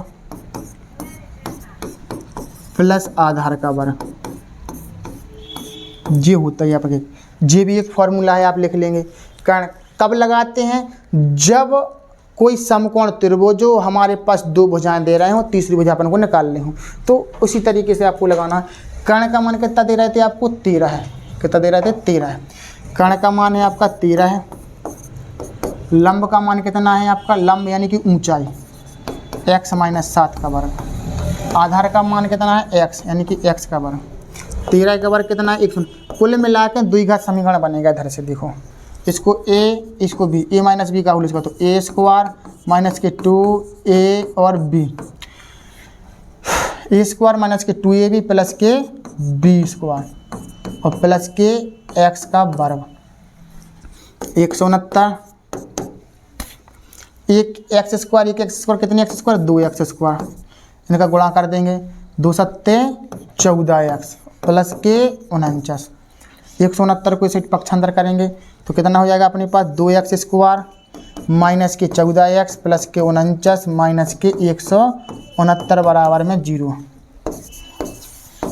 2x स्क्वायर माइनस 14x, 169 में से 49 का कहते हैं, जो 9 में से 9 का 0, 6 में से 4 का 2 और 1, 2 कॉमन ले लो। देखो 2 सब में से कॉमन है। हम ये कॉमन क्यों लेते हैं, एक चीज़ और समझ लो, इसलिए कॉमन ले लेते हैं जिससे कि हमारी संख्याएं छोटी हो जाएं और हम सॉल्व करने में हमें कोई दिक्कत ना आए। द्विघात समीकरण देखो कितना छोटा हो गया सवाल। अब इधर पर 120 दिखाई दे रहे थे, इसका भाग देंगे 0 में तो हमारे पास द्विघात समीकरण बन जाएगा x square minus 7x minus के 60 बराबर 0। तो 60 ये कम 60, तो 60 के ऐसे गुणनखंड तोड़ो कि अपने जोड़ घटाना कितने बन जाए 7। तो 12 पंचे 60, तो 12 में से 7 घटा दो, 5 घटा दें, सॉरी कितने घटा देंगे 5, 12 में से 5 घटा देंगे और माइनस के 60 बराबर 0। बड़ी संख्या माइनस की क्यों ली, क्योंकि हमें माइनस के साथ बचाने थे। तो x माइनस के 12 है और 5 x माइनस के 12 है, x माइनस 12 बराबर 0, x प्लस 5 बराबर में 0। अबे 0 नहीं, अभी पहले तो हम इतने काम करेंगे।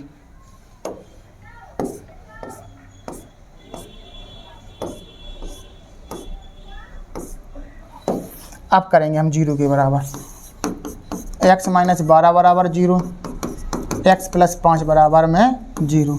तो x बराबर प्लस के 12, x बराबर माइनस के 5। माइनस की संख्या नहीं लेते हैं, प्लस वाली लेते हैं। तो हमारे पास कर्ण तो था, आधार हमने क्या माना था, आधार माना था हमने x की वैल्यू आई थी 12 है, जी आंसर है। ऊंचाई क्या मानी थी, आधार से कितनी कम, 7 कम थी शायद, 7 कम, कहाँ चला गया, लंब यानी ऊंचाई x माइनस 7 कितनी थी, x माइनस 7, x की वैल्यू 12 माइनस 7, 12 में 7 का कितनी बचे 5, तो ऊंचाई आपकी कितनी आ गई 5। जो ऊंचाई आपकी 5 तो आधार अपना 12। तो इस तरह से अपन ने इस सवाल को लगाया है, यानी कौन सा क्वेश्चन था ये, 20 नंबर का क्वेश्चन।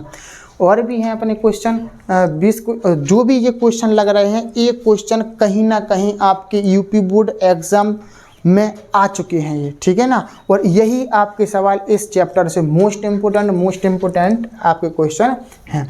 तो पाइथागोरस प्रमेय आपका एक अलग से फॉर्मूला मिल गया ये। अब देखो ये क्वेश्चन कितना सरल है, 21 नंबर का, कि दो संख्याओं का अंतर कितना दे रहा है 2, तथा उनके वर्गों का योगफल कितना दे रहा है 34 है। तो संख्या ज्ञात करो। तो मान लो, माना पहली संख्या कितनी है x मान लो, और दूसरी संख्या कितनी रहेगी y मान लो। प्रश्नानुसार आ जाओ। अब प्रश्नानुसार क्या कह रहा है भाई, दो संख्याओं का अंतर का मतलब क्या होता है, पहली संख्या दूसरी संख्या के बीच का अंतर बराबर कितना है 2, समीकरण नंबर 1। तथा उनके वर्गों का योग, वर्ग मतलब पहली संख्या का वर्ग और दूसरी संख्या का वर्ग का योग है मतलब बराबर, और कितना है 34 है, कितना है 34। थोड़ा सा ऐसा करेंगे अपन लोग, इस समीकरण को थोड़ी नीचे लिखेंगे, क्यों बता रहे हैं हम अभी, इसको हटा दो, अभी हट जाओ रे। तो दूसरा समीकरण अपने पास क्या है, मतलब कि पहली संख्या का वर्ग और दूसरी संख्या के वर्गों का योग कितना है आपका 34, जी आपका समीकरण नंबर हो गया दूसरा। अब इसमें हमने इसकी जगह क्यों निकाल ली, क्योंकि इस y को इस साइड पक्षांतर कर दो, तो x बराबर अपने पास क्या बनेगा 2 प्लस के y, जी आपका निकल आया समीकरण नंबर 1। यानी समीकरण 2 में x का मान रखने पर बस सवाल सॉल्व हो जाएगा। समीकरण 2 में x का मान रखने पर तो क्या होता है, x की वैल्यू 2 प्लस y का वर्ग, x की वैल्यू 2 प्लस y और y का वर्ग तो आपके पास है बराबर 34। इसको a प्लस बी का होल स्क्वायर खोल दो, a स्क्वायर प्लस के b स्क्वायर प्लस के 2a और b, इस 34 को इसे पक्षांतर करके लिया, सो माइनस के 34 बराबर में 0। क्या बन जाएगा, 2 का वर्ग 4, y का वर्ग y square, 2 दूने 4y plus y square minus के 34 बराबर में 0। अब एक y स्क्वायर कितनी y square 2y square plus के 4y, 34 में से 4 का तो कितने बचे माइनस के 30 बराबर में 0। 2 कॉमन ले लो, सो y स्क्वायर, 2 दूने 4y और 2 से 15 बार जी आपकी कट जाएंगे। इस 2 का अपन ने इसमें क्या दे देंगे अपन लोग भाग दे देंगे, तो क्या बचेगा आपके पास y स्क्वायर प्लस के 2y माइनस के 15 बराबर 0। 15 एकम 15, 15 के ऐसे गुणनखंड तोड़ो कि जोड़ घटाना कितनी बन जाए अपनी 2। तो बाई स्क्वायर 5 × 15, 5 में से 3y घटा दो तो कितने बचेंगे आपके पास 15। बाई प्लस 5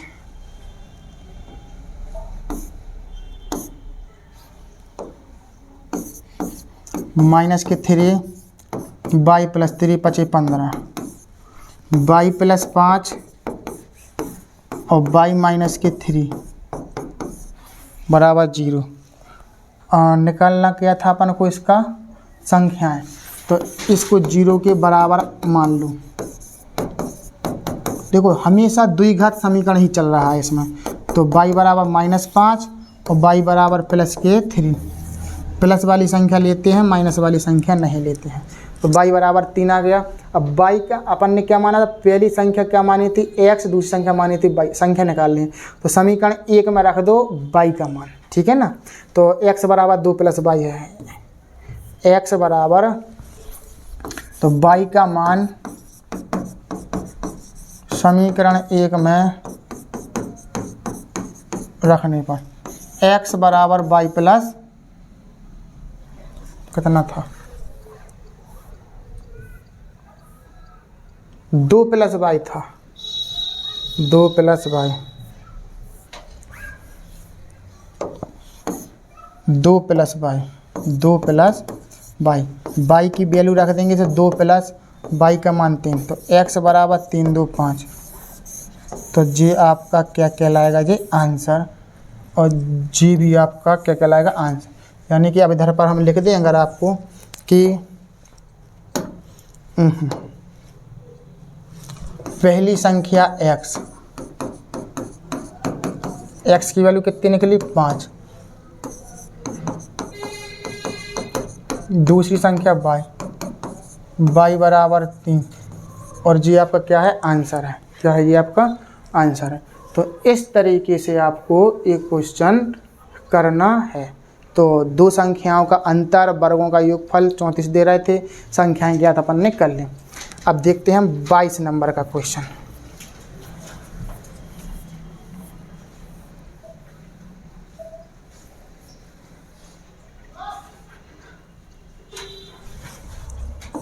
बाईस नंबर का क्वेश्चन, पुनीता की 2 वर्ष पूर्व की आयु और अब से 4 वर्ष की आयु का गुणनफल उसकी वर्तमान आयु के 2 गुने से 1 वर्ष अधिक है।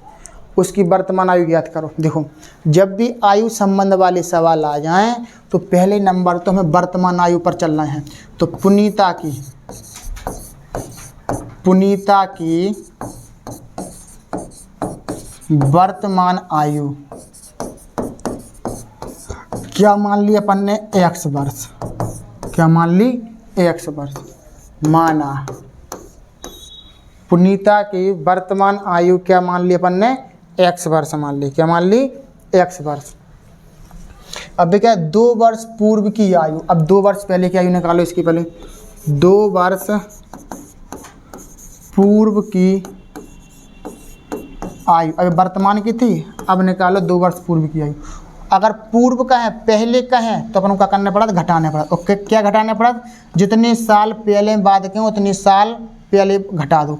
तो x - 2 वर्ष जी आ गई पूर्व। और अब से 4 वर्ष बाद, अब से मतलब वर्तमान से 4 वर्ष बाद, तो 4 वर्ष बाद की आयु, 4 वर्ष बाद की आयु x + 4। बाद कहते हैं तो जोड़ते हैं, पहले कहते हैं तो घटाते हैं। 4 वर्ष बाद की आयु का गुणनफल, अब इनका गुणनफल है उसकी वर्तमान आयु के 2 गुने से 1 अधिक। अब प्रश्नानुसार आ जाओ।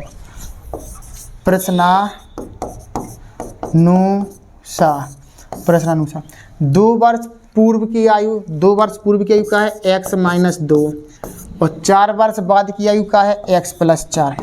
क्वेश्चन पढ़ रहे हैं हम, क्या कह रहे हैं, 2 वर्ष पूर्व की आयु और 4 वर्ष बाद की आयु।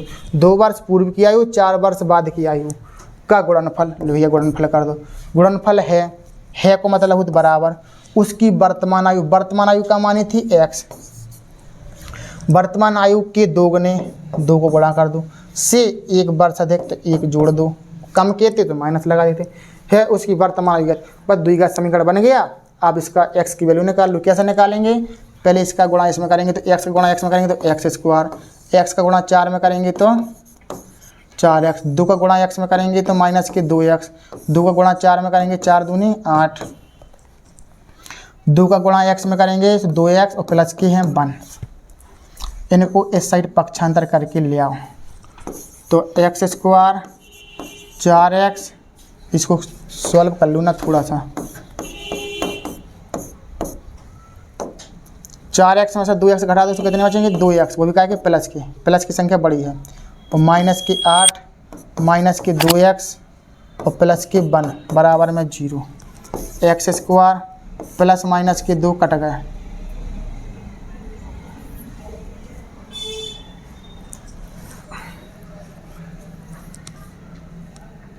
x स्क्वायर 4x माइनस के 2x 4 दूनी 8, इधर पर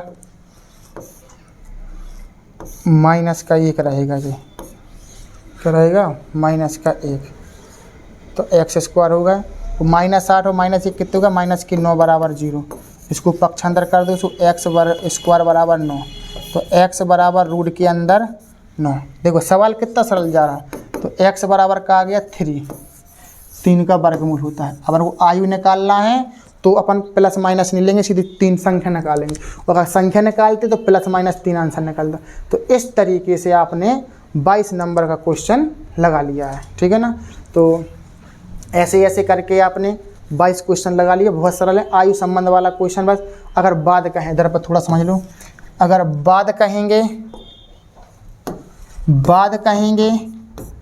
तो प्लस करने आता, और पहले कहेंगे तो माइनस, ठीक है ना। ये 2 टॉपिक पर काम होता है अपना, ठीक। 22 नंबर का क्वेश्चन हो गया। अब देखते हैं हम 23 नंबर का क्वेश्चन जी आ गया। देखो 23 नंबर का क्वेश्चन, और देखेंगे कितना है 23 क्वेश्चन, 23 24 बस लास्ट ही है यही बस, ठीक है ना। 2 क्वेश्चन और बचे हैं बस, इसको और देख लो। 2 संख्याओं के वर्गों का अंतर 180 है। छोटी संख्या का वर्ग बड़ी संख्या का 8 गुना है। छोटी संख्या का वर्ग है बड़ी संख्या का 8 गुना। 2 संख्याओं के वर्गों का अंतर है 180। छोटी संख्या का वर्ग है बड़ी संख्या के वर्ग का छोटी संख्या का वर्ग बड़ी संख्या का 8 गुना। तो मान लो, माना बड़ी संख्या है x,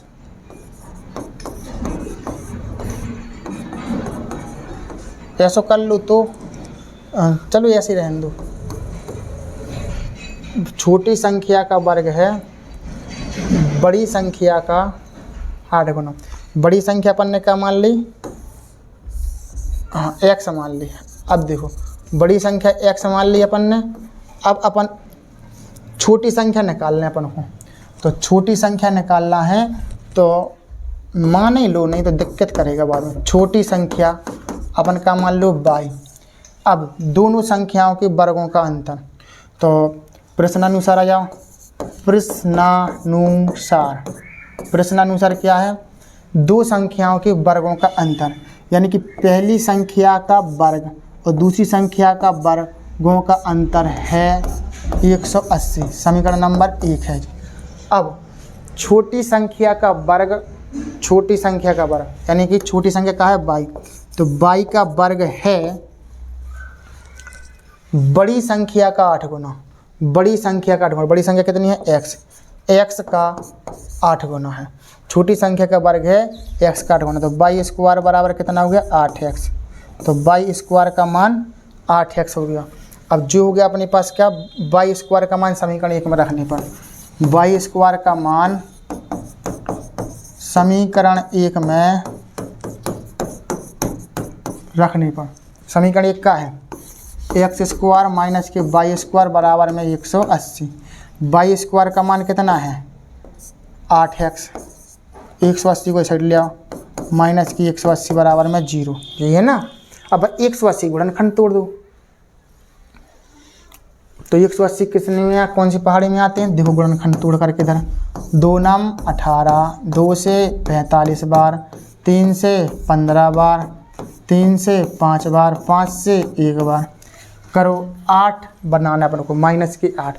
तो कैसे करेंगे अपन लोग, 2 दूनी 4, 4 ती 12, 4 ती 12 तो होगा, 5 ती 15, 3 बनना है,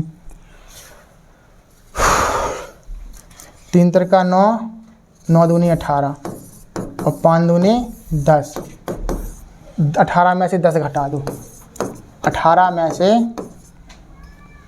10 घटा दो, इसको हटा दो,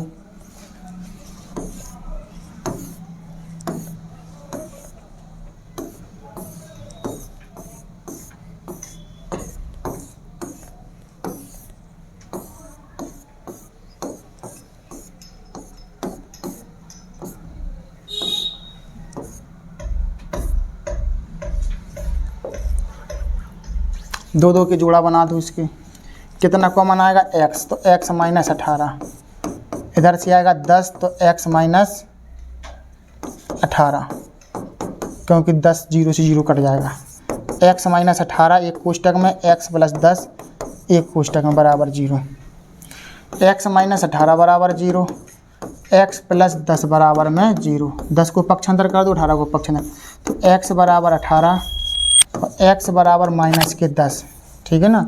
अब इसके बाद हम माइनस वाली संख्या नहीं लेंगे, अपन लेंगे प्लस वाले, क्या लेंगे, प्लस वाली संख्या। x की वैल्यू अपन कायम रखेंगे, x की वैल्यू रखेंगे इस वाले समीकरण में, समीकरण नंबर 2 में, वाई स्क्वायर बराबर 8, x का मान समीकरण 2 में रखने पर, तो वाई स्क्वायर बराबर कितना हो गया, 8x, तो वाई स्क्वायर बराबर 8 गुणे 18, 18 8 है 144, 8 अठन्या 64 की 4 हासिल की 6, 8 से 14, वर्गमूल हटाएंगे तो इस पर क्या आ जाएगा, रूट, तो वाई बराबर कितना आ जाएगा, 12 है, कितना आ जाएगा, 12 है, वाई का मान कितना आ जाएगा, 12 है, वाई का मान कितना आ जाएगा, 12 है, वाई का मान कितना आ जाएगा, 12 है। बड़ी संख्या x, छोटी संख्या y, बड़ी संख्या x, छोटी संख्या y, संख्या बताना था, तो बड़ी संख्या बराबर x, छोटी संख्या बराबर y। x की वैल्यू कितनी थी आपकी, x की वैल्यू कितनी थी, 18 है, कितनी थी, 18 है, बड़ी संख्या 18 है और छोटी संख्या 12 है, आंसर है जी। तो इस तरीके से x और y के मान हमने निकाल लिए हैं, और कुछ हर सवाल में द्विघात समीकरण पढ़ रहे थे, तो द्विघात समीकरण ही आपका बना है। 23 क्वेश्चन आप देखते, लास्ट है आपका 24 नंबर का क्वेश्चन नदी नाव से संबंधित है, क्या है, नदी नाव से संबंधित है। अब सबसे पहले तो आप समझ लें, यदि नदी आपकी इस साइड बह रही है, ऐसे इस साइड नदी बह रही है जी, तो अगर हम इसमें ऐसे नाव चलाएंगे अपनी, तो अगर इसी साइड अगर हम नाव चलाएंगे, उसी साइड नदी बह रही है, तो दोनों की चालें क्या होती हैं, जुड़ती हैं, क्योंकि जिस ओर अपनी नदी जाती है उसी ओर अगर अपन नाव चलाएंगे तो अपन कम मेहनत करनी पड़ेगी, यानी कि दोनों की नाव, दोनों की चालें जुड़ जाती हैं। और अगर नदी ऐसी बह रही है और नाव हम ऐसी विपरीत दिशा में चला रहे हैं, तो समझ लो अपनी चालें घटेंगी। तो भी क्या कह रहे थे, एक नाव की शांत जल में चाल, तो नाव की चाल है 15 किलोमीटर प्रति घंटा, और नाव धारा की दिशा में 30 किलोमीटर जाने पर, मतलब कि जैसी नदी बह रही है उसी ओर अपनी नाव जा रही है, तो 30 किलोमीटर जा रहे हैं, और फिर विपरीत दिशा में फिर वापस आने पर, लौटने में कुल कितना समय लग रहा है, कुल 4 घंटा 30 मिनट लग रहे हैं। तो धारा की चाल ज्ञात करो, तो धारा की चाल मान लो, इधर पर माना धारा की चाल या फिर नदी की चाल, धारा की चाल क्या मान लो, 22 किलोमीटर प्रति घंटा, क्या मान लो, 22 किलोमीटर। तो अनुकूल दिशा में, अनुकूल दिशा में नाव व धारा की चाल, नाव व धारा की चाल, नाव व धारा की औसत चाल बोलें इधर पर अपन लोग क्या बोलेंगे उसको, औसत चाल। जब अपन जोड़ देंगे तो हम औसत चाल बोलेंगे, क्या बोलेंगे, औसत चाल।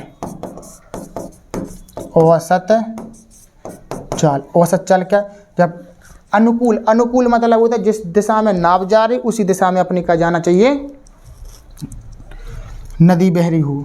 तो दोनों की चालें क्या कर देंगे, जोड़ देंगे। तो 15 + 22 या 22 + 15 जी। और विपरीत दिशा में कहें, और विपरीत दिशा मतलब उल्टी दिशा में चले, विपरीत दिशा में नाव व धारा की औसत चाल बराबर 15, इसको 22 + 15 लिखेंगे, नहीं तो सवाल गड़बड़ हो जाएगा अपने पास। 22 + 15 और इसमें 22 - 15 जी, किलोमीटर प्रति घंटा और किलोमीटर प्रति घंटा। और दूरी अपनी कितनी चल रहा है, दूरी चल रहा है जाने में 30 किलोमीटर और आने में भी 30 किलोमीटर। और कुल समय कितना लग रहा है अपन को, कुल समय लग रहा है 4 घंटा 30 मिनट। 4 घंटा और 30 मिनट, इसको अपन 4.5 घंटा लिख सकते हैं। 4 सही 1/2 घंटा, ठीक है ना। अब देखो प्रश्नानुसार सीधा समीकरण बनाएंगे अपन लोग। प्रश्नानुसार देखो 30 किलोमीटर की दूरी अपन ने चली थी धारा की चाल, तो यानी कि 22 + 15, तो जो T1 समय हुआ है एक तो समय लगा। और जब हम लौट के आए थे 30 किलोमीटर की दूरी चली थी, वो धारा के विपरीत चले थे, कितने 22 - 15 विपरीत दिशा में चली थी। तो जो समय जी वाला समय और जी वाला समय कितना लगा था, 4 सही 1/2 घंटा, यानी इतनी घंटे का समय लगा था अपने पास, ठीक है ना। अब बस द्विघात समीकरण है, तो सॉल्व कर लेंगे, बनाएंगे, इसको आंसर आ जाएगा। कैसे करेंगे अपन लोग, देखो इसका अपन लासा ले लो, तो 22 + 15 और 22 - 15, ठीक है ना। इसमें एक काम और कर लो, पहले नंबर सवाल सॉल्व करने से पहले सरल हो जाएगा अपने पास। एक स्टेप और चाहे बढ़ जाए लेकिन सवाल सरल हो जाएगा। कैसे, ऊपर से 30 कॉमन ले लो ऐसे, तो 1/22 + 15 1/22 - 15 जा चीज़, क्यों 30 कॉमन ले ला अपन ने, बराबर 4 दूनी 8 और 9/2। और जो 30 अपने बाहर चलेंगे, अभी बाद में हम करेंगे इसको सॉल्व। इसके आप ले लो लासा 22 + 15 और 22 - 15। 22 + 15 से 22 + 15 कटेगा, सो क्या बचे 22 - 15। 22 - 15 से 22 - 15 कटेगा, सो क्या बचे 22 + 15। बराबर में काटना हो तो देखो काट सकते हैं 3 से, 3 3 9 और 3 धाम 30, ऐसे काट सकते हैं अपन लोग, ठीक है ना। तो इधर पर अपने पास कितने बचेंगे 10, इधर बचेंगे 10, इधर पर बचेंगे 3/2। अभी जी काम करेगा अपना 10 आगे, और प्लस माइनस 15 अपने काट देंगे। तो 10 1/1 कितने बाई 2 बाई बटे में ए प्लस बी ए माइनस बी, तो ए स्क्वायर माइनस के बी स्क्वायर बराबर 3/2। 10 का अंदर गुणा कर देंगे, 10 दूनी 20 बाई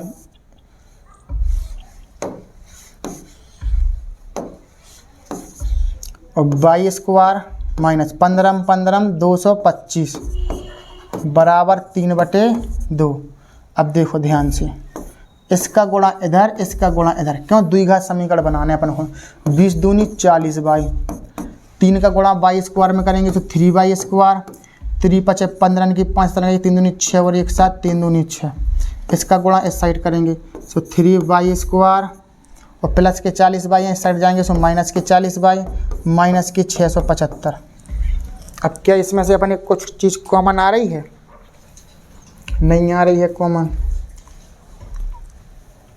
कॉमन नहीं आ रही है, तो अपन क्या करेंगे इसमें, क्या 3 का इसमें गुणा 675 का गुणा पहले 3 में करो जी, रफ काम है अपन बाद में देख लेंगे इसको।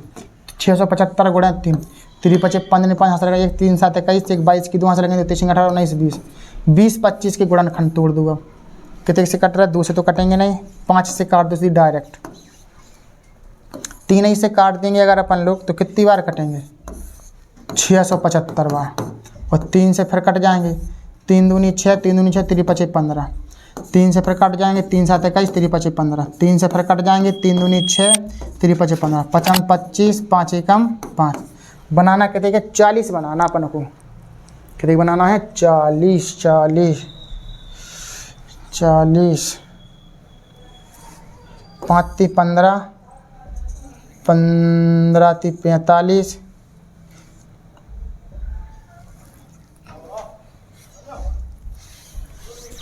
5 × 15, 15 × 45, 5 × 25, 5 × 25, 3 × 9 = 27। 40 बनाना अपन हो, 40।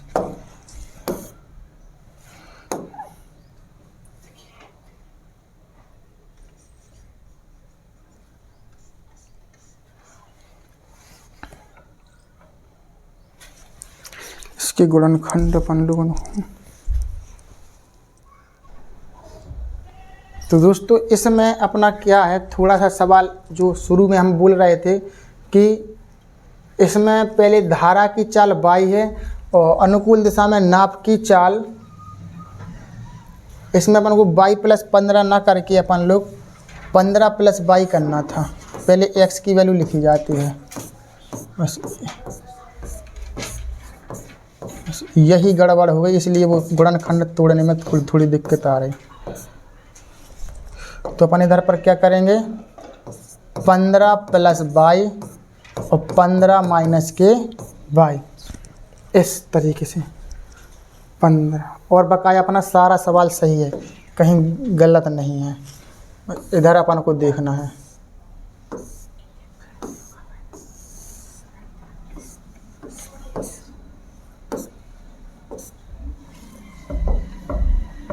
कितने दोस्तों, 15 + y और 15 - y, 15 + y और 15 - y।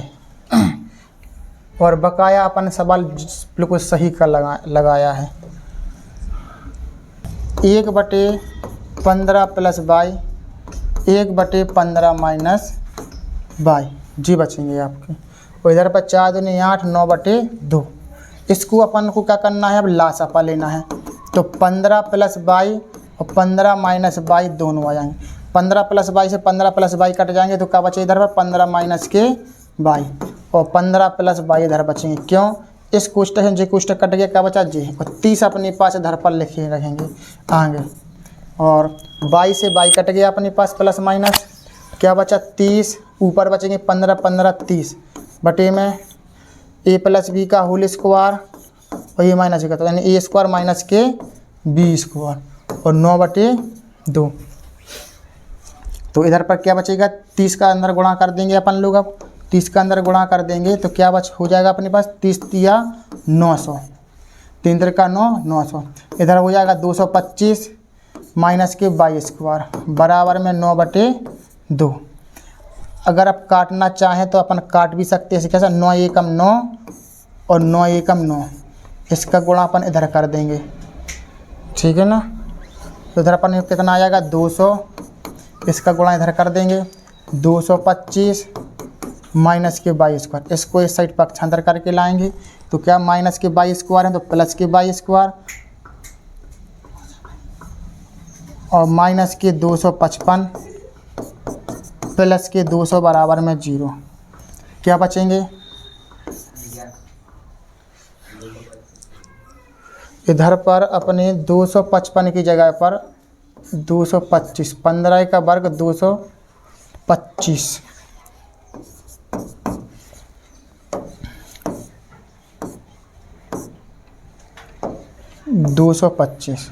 और y² 200 में से 225 का क्या बचे, - के 25 बराबर में 0। 25 को इसे पक्षांतर करेंगे तो कितना हो जाएगा 25, और वर्ग हटाएंगे तो इस पर रूट, तो y बराबर अपने पास कितना आ जाएगा प्लस के 5। y की वैल्यू आपकी आ गई। यही अपन को आंसर निकालना था कि वो कह रहे थे, क्या कह रहे थे वो, कि धारा की चाल बताओ, और धारा की चाल आपने 22 मानी थी। तो इस तरीके से हमारी धारा की चाल कितनी आ गई, 5 किलोमीटर प्रति घंटा। तो दोस्तों इस तरीके से हमने यूपी बोर्ड एग्ज़ाम 2026 के लिए अब चैप्टर वाइज अपन लोग क्वेश्चन कर रहे हैं। इससे पहले हमने आपको पहला लेसन, दूसरा लेसन, तीसरा लेसन करवा दिया है। तीसरा लेसन आज हमने चौथा लेसन आपको कंप्लीट करवाया है, जिसमें आपको कुछ मोस्ट इंपोर्टेंट क्वेश्चन थे, वो भी हैं कितने, 24 क्वेश्चन, ठीक है ना। तो इस तरीके से आपने बहुत ही अच्छे सवालों को समझाया। तो दोस्तों आज की वीडियो कैसी लगी, अच्छी लगी हो तो वीडियो को लाइक शेयर कमेंट करिएगा, और यदि आपने अभी तक हमारे यूट्यूब चैनल को सब्सक्राइब ना किया हो, सब्सक्राइब करिए, बेल आइकन घंटी दबा दीजिए, जिससे कि जब भी मैं आपके लिए वीडियो लाऊं तो आपके पास सबसे पहले नोटिफिकेशन पहुंचे और आपकी कोई वीडियो मिस ना होने पाए, और आप अपनी पढ़ाई को और अच्छे से बेहतर बना सकते हैं। इसी तरीके से बने रहिए हमारे साथ लक्ष्य क्लासेस के सागर के साथ।